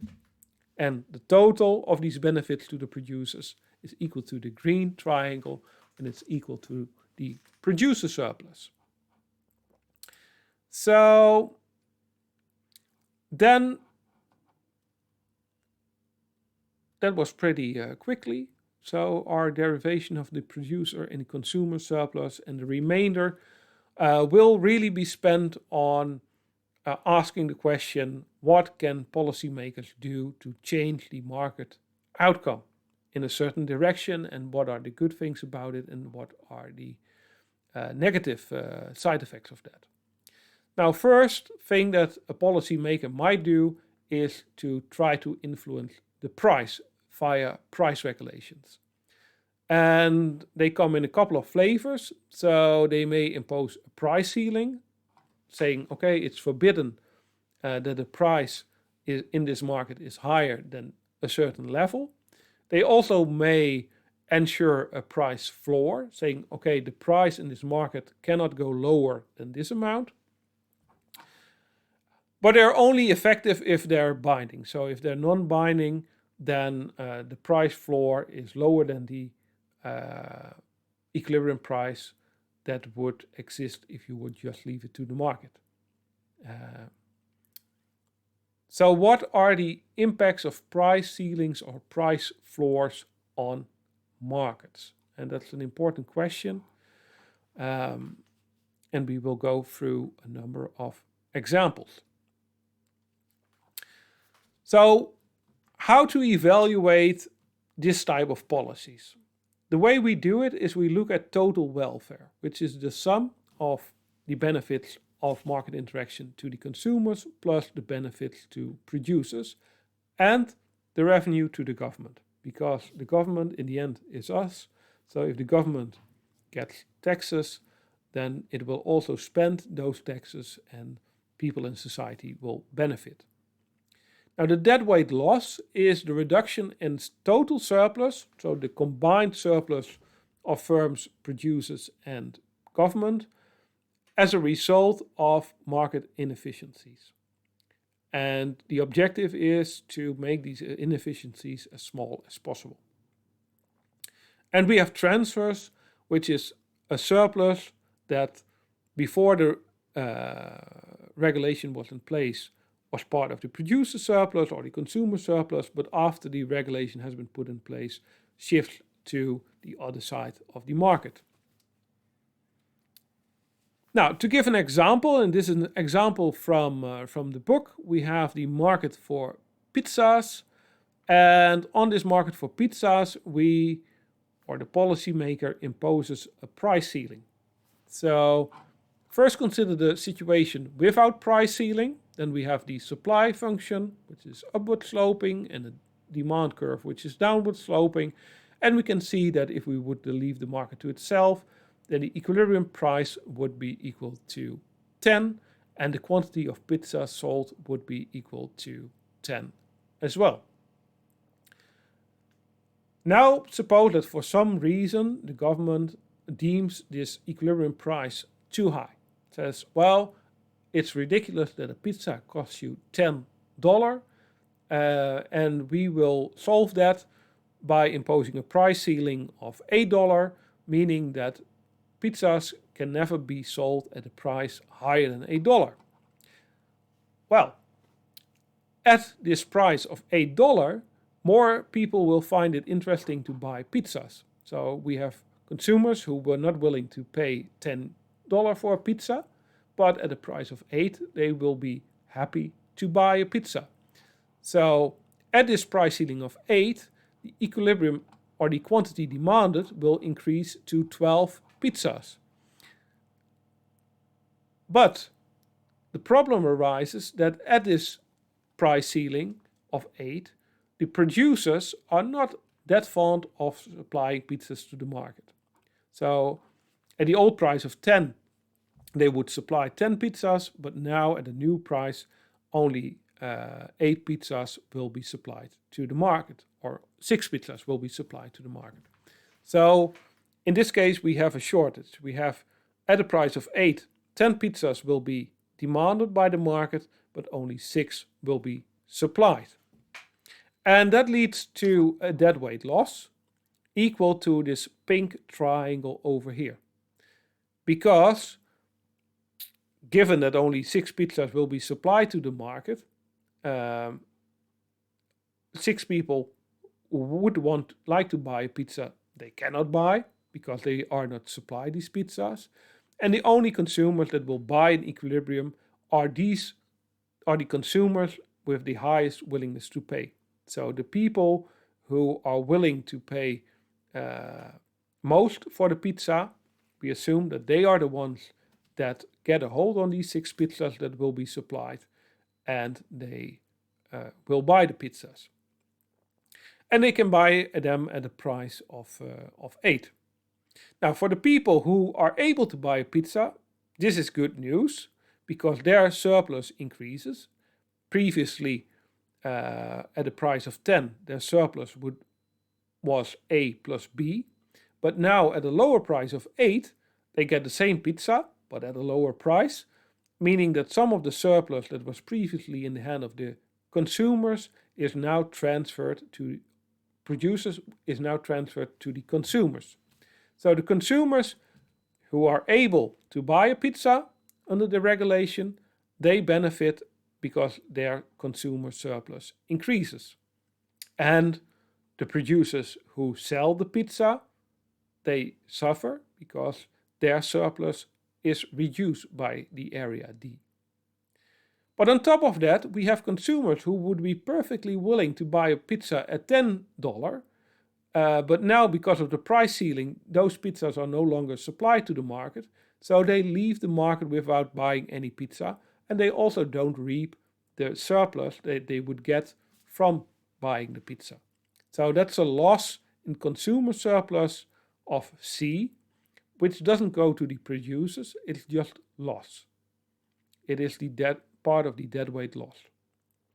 On the other hand, there are producers who have a cost structure such that at a price of 10, they would derive benefits from supplying pizzas to the market, but now given the price ceiling of 8, they cannot supply these pizzas, leading to a loss in the producer surplus equal to the area E, which also counts as part of the deadweight loss. So, because of the price regulation, previously we were at point W, we didn't have any deadweight loss. Because of the price ceiling, we're now in the situation where the new equilibrium price is equal to 8, only 6 pizzas are sold.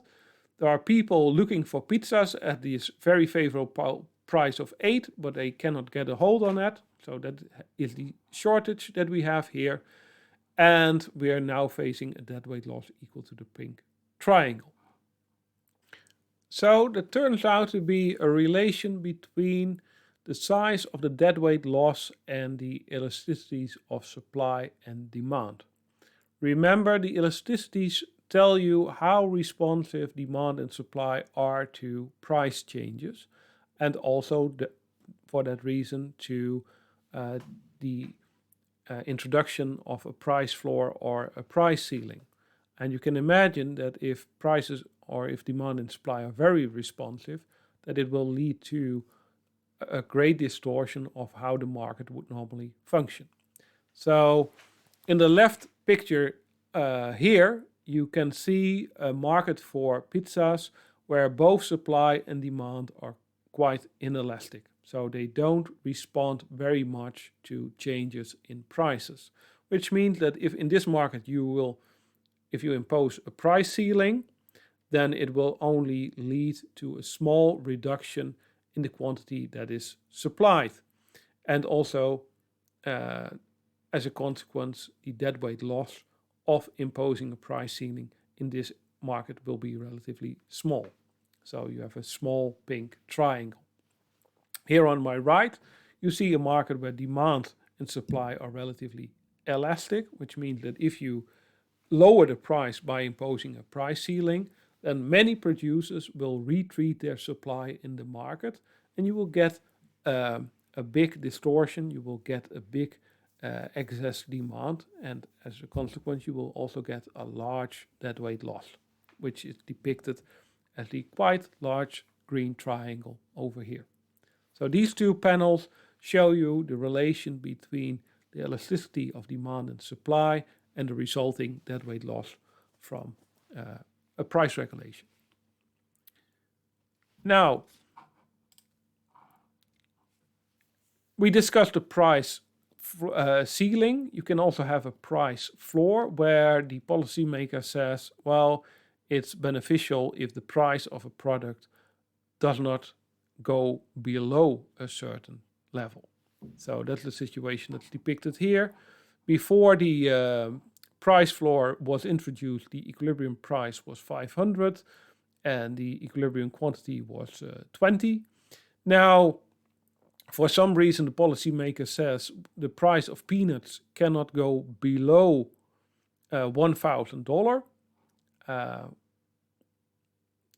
which is good news for the suppliers who are still able to sell pizzas at this higher price. So they will reap a higher surplus, and there will be a transfer of surplus from the consumers to the producers. But at this higher price, there will be many producers who are willing to supply peanuts to the market, but they will not find any demand for these peanuts because the consumers are not willing to pay $1,000 for peanuts. So again, we have a deadweight loss because we have consumers who are willing to pay a price. So we have consumers who are willing to pay a price that is higher than the price that the producers are willing to accept to supply the product, but they cannot engage in a transaction because of the price floor. And that's the reason for the deadweight loss in this case. And we have a situation of excess supply. More producers are willing to supply than there is demand for the product. So the policymaker can set price floors and price regulation. Instead, he can also regulate the quantity by setting a quota. So a quota is a regulation that sets the quantity of a good or a service, and it's often used to limit the input of certain goods. And sometimes it's also used to limit exports. Say, the rare earth metals may not leave China. Vaccines against COVID-19 may not leave some countries, and so on and so on. And the natural question is, what is the impact of quota on markets? How distortive are quotas as measured by the deadweight loss that they generate? Now let's go into that. Similar pictures, but now we don't have a red line on the red horizontal line because we do not fix the price, but we fix the quantity instead. So suppose, for example, that the policymaker says, well, it's not good if everyone in society has a tattoo, and in order to prevent too many people from having a tattoo, we limit the number of tattoos that can be bought every year to, say, 500. Now, in this case, similar story. People who succeed in getting a tattoo, we suppose that these are the people who are willing to pay most for a tattoo, because then maybe they are most actively looking for it, and if they will always be able to buy a permit to get a tattoo from someone whose willingness to pay is less. So in the end, we will think that the 500 tattoos will end up with the consumers willing to pay most. But their surplus will be quite low because only 500 tattoos are available. So that creates a situation of scarcity, and that will lead to a very high equilibrium price. So the price is flexible. There's no price regulation here. But given that the quantity is limited at 500, the equilibrium price for which supply 500 equals demand of 500 is equal to 100. So we will observe a very high price. We will not observe an excess demand or an excess supply because at the price of 100, exactly 500 people are willing to buy a tattoo, and that's exactly equal to the supply. So no excess demand or excess supply, but we do have a significant deadweight loss because of the quota, because there are many people who are willing to pay more for a tattoo than the producers actually want to have for supplying the tattoo, but because of the quota, it cannot be. And we have a deadweight loss equal to the triangle C plus E.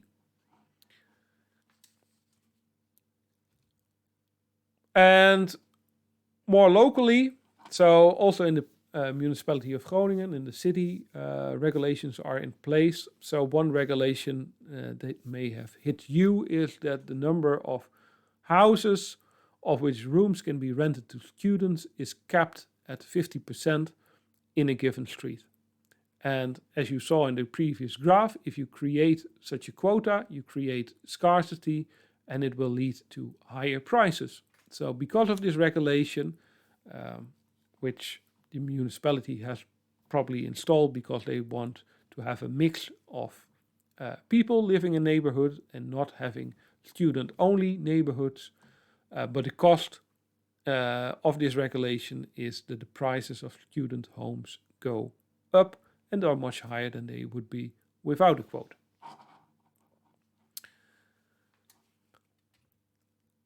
Then the quiz.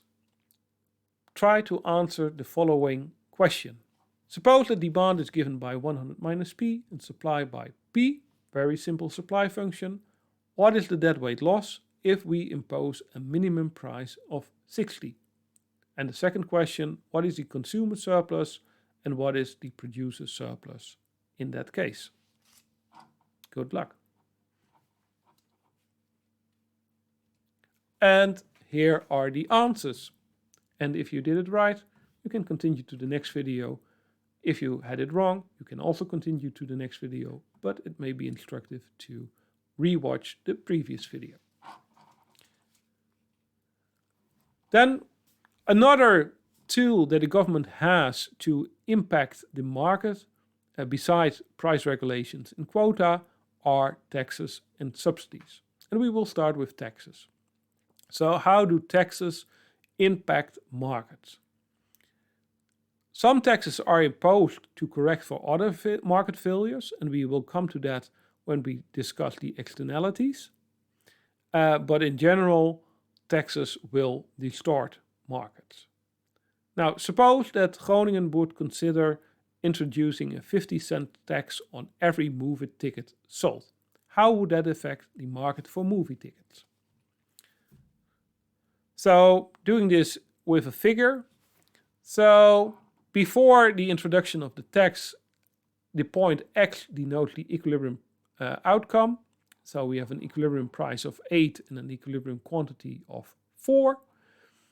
And now the municipality introduces a tax. So what does it mean? It means that the sellers have to pay 50 cents per ticket sold to the government. So the price that the sellers receive is the price that the buyers pay for the movie ticket minus the tax that the sellers have to pay to the municipality. So there's a wedge between the price that the sellers receive and the price that the buyers pay, and that wedge is equal to the amount of the tax. Now, how to read this picture, and this may be rather subtle as you see it for the first time. But now suppose that if you look at the supply curve, what you can see is that we introduce this tax here in the form of a shift in the supply curve from the old curve S1 to a new red curve S2. Now, how to read it?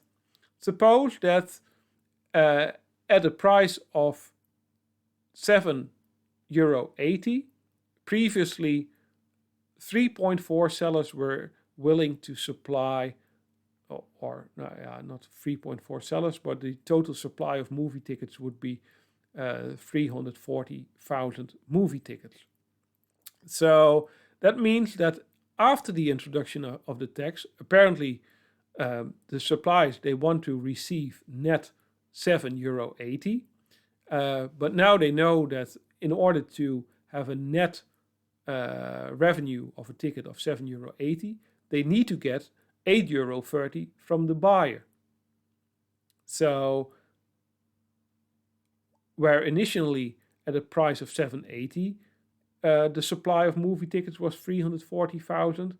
Now it's topped up, and only at a price of €8.30, you will have a supply of 330,000 movie tickets. So the entire supply curve shifts up with 50 cents. So also here, so the old equilibrium price of 8, the movie theaters would in aggregate be willing to sell 400,000 tickets, but now they have to pay the tax, so they are not willing to sell 400,000 tickets for €8 to the buyer, but they want to have €8.50 from the buyer. So the wedge between the old and the new supply curve is exactly identical to the size of the tax, 50 cents. So the supply curve denotes what price the buyers want to receive from, or what price the sellers want to receive from the buyers. And that has to be in equilibrium be identical to the demand by the buyers. So we look for the new equilibrium, and we will find a new equilibrium at the point where they intersect these two curves, which is point Y. And so the new equilibrium price is equal to €8.30. That will be the price that the buyers need to pay, and the price that the sellers will receive after having paid the tax of 50 cents is €7.80. Now, what happened to the surplus? In the old situation, the consumer surplus was equal to the area A plus B plus C. But now in the new situation, some people no longer go to the movie theater. So we have a deadweight loss equal to the pink triangle over here. So that is really lost. That's the deadweight loss.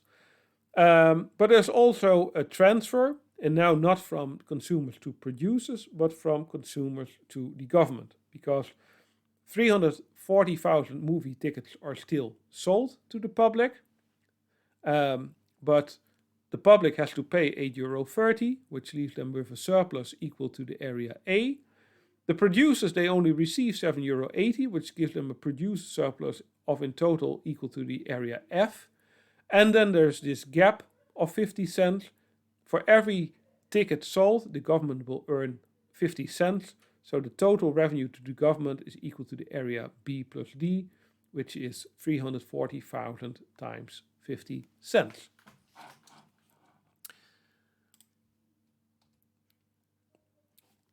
Now, one of the deeper insights here is the tax incidence. So the government introduces a tax of 50 cents, but who ends up paying this tax? Well, you can see in the previous example that the price that the buyers need to pay increased from €8 to €8.30. So of the tax of 50 cents, they end up paying 30 cents of the tax, and the producers, they end up paying 20 cents because they no longer receive €8 net, but they receive only €7.80.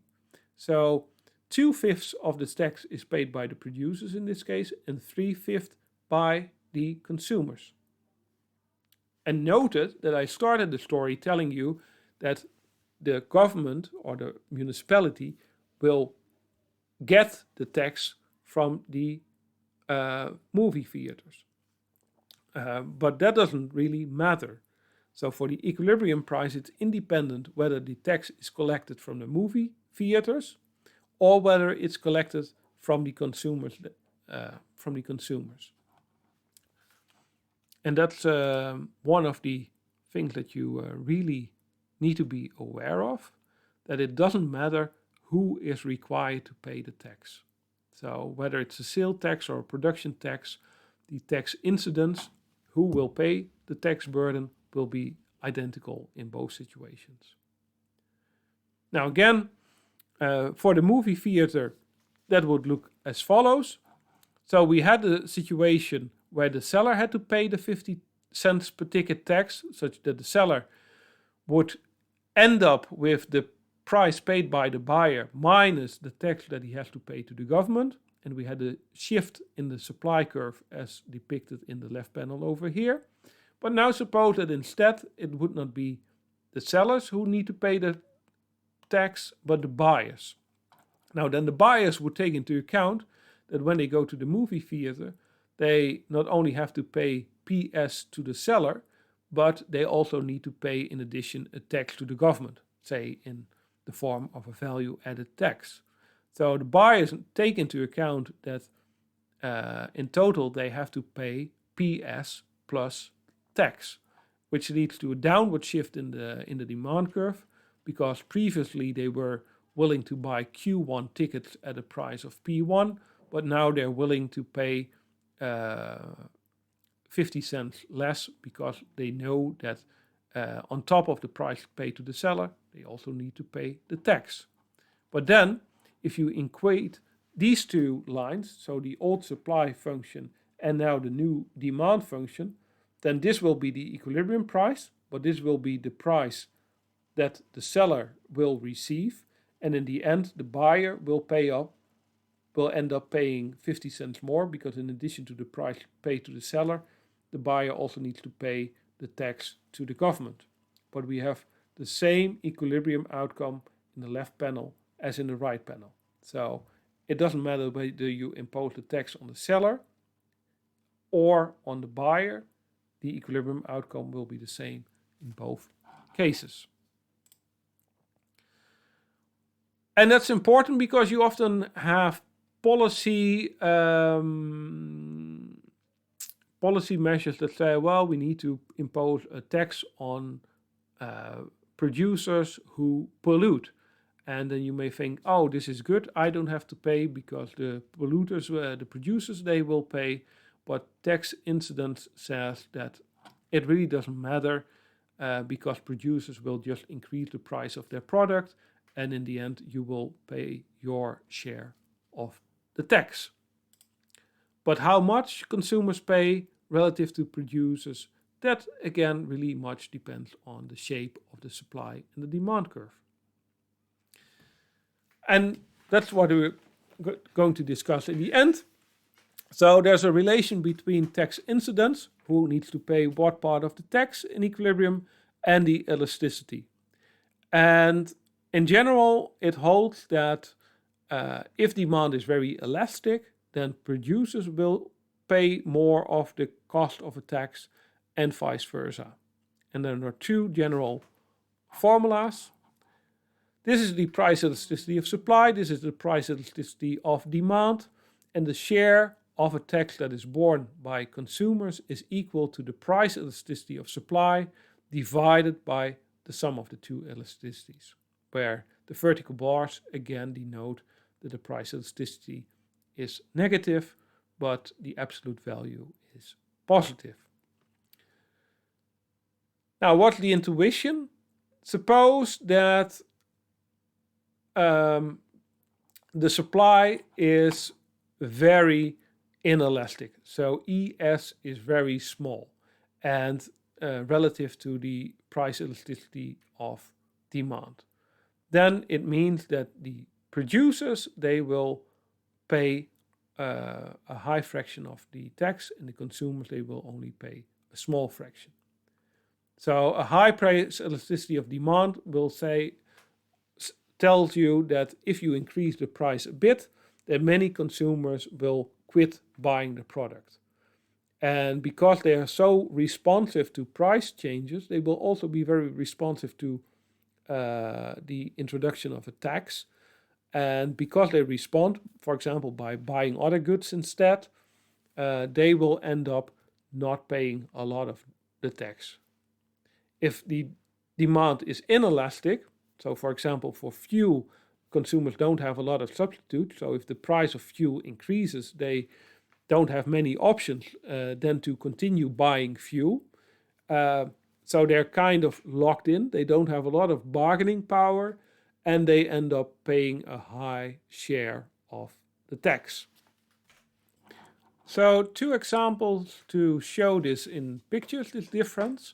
So here on the left panel, we have a situation with a very elastic demand curve, and on the right-hand side, we have a very inelastic demand curve.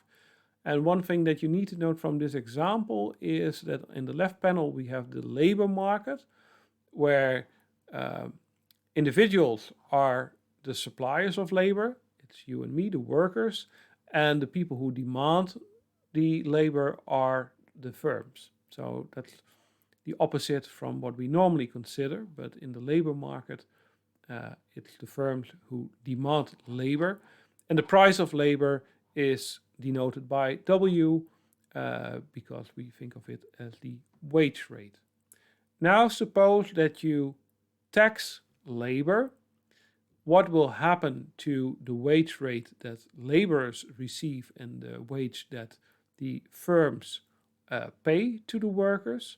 Well, if demand is very elastic, it means that there's only a small increase in wage rate needed for the firms to really decrease their quantity of labor that they demand. For example, because they substitute labor for capital. So they have quite a bit of bargaining power here, which also means that if you increase the price of labor by imposing a tax on labor, then in the new equilibrium, the wage that the workers receive will be only, or that the firms pay will be only slightly more than before. So WB is the price that the buyers of labor, in this case the firms, need to pay. And you can see that the difference between WB and W1, the old equilibrium wage, is pretty small. So they end up paying only a very small share of this tax. And most of the tax is paid by the people who supply the labor, the workers, because the wage that they receive decrease from W1 to WS. Now, on the right-hand side, we have the market for cigarettes. Cigarettes are addictive, which means that people who buy cigarettes are often not that responsive to price increases of cigarettes. They have an inelastic demand, and that leads them to pay a fair share of any tax that's imposed on cigarettes because they don't have a lot of substitutes. And you can see that here the old equilibrium price of cigarettes is P1. Now a tax is imposed on cigarettes, and you can see that the new price that the buyers pay, PB, is quite a bit larger than P1. So of this new tax, which in total is equal to the area PB minus PS, the consumers of cigarettes, they end up to paying a big chunk, PB minus P1, and the producers of cigarettes, they only end up paying a very small share, P1 minus PS. So the tax incidence here is high incidence on consumers, low incidence on producers, because the demand for cigarettes is very inelastic. This brings us to the final quiz of this lecture. And the question is, suppose that demand is given by 100 minus P, supply is given by P.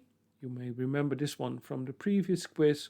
Question is new. What is the deadweight loss of a tax of 10 per unit raised on consumers? And what is the incidence of that tax? So which chunk has to be paid by consumers and which fraction by producers? And here is the answer. So instead of introducing taxes, a government may also want to introduce subsidies. And especially if they want to stimulate the consumption of certain products, they may introduce subsidies, like for example on solar panels. And subsidies are just a negative tax, and they can be treated that way. As taxes, they drive a wedge between the price that consumers pay and the price that producers receive. But since it's a negative tax, the amount that producers receive, PS, is more than the price that the buyers pay because of the subsidy. Government, they subsidize a lot of things. They give subsidies to producers in the form of R&D subsidies, but they also give subsidies to consumers. For example, the college fee is much lower than the cost of higher education, so that is subsidized. Public transport is subsidized, and you can think of many other examples.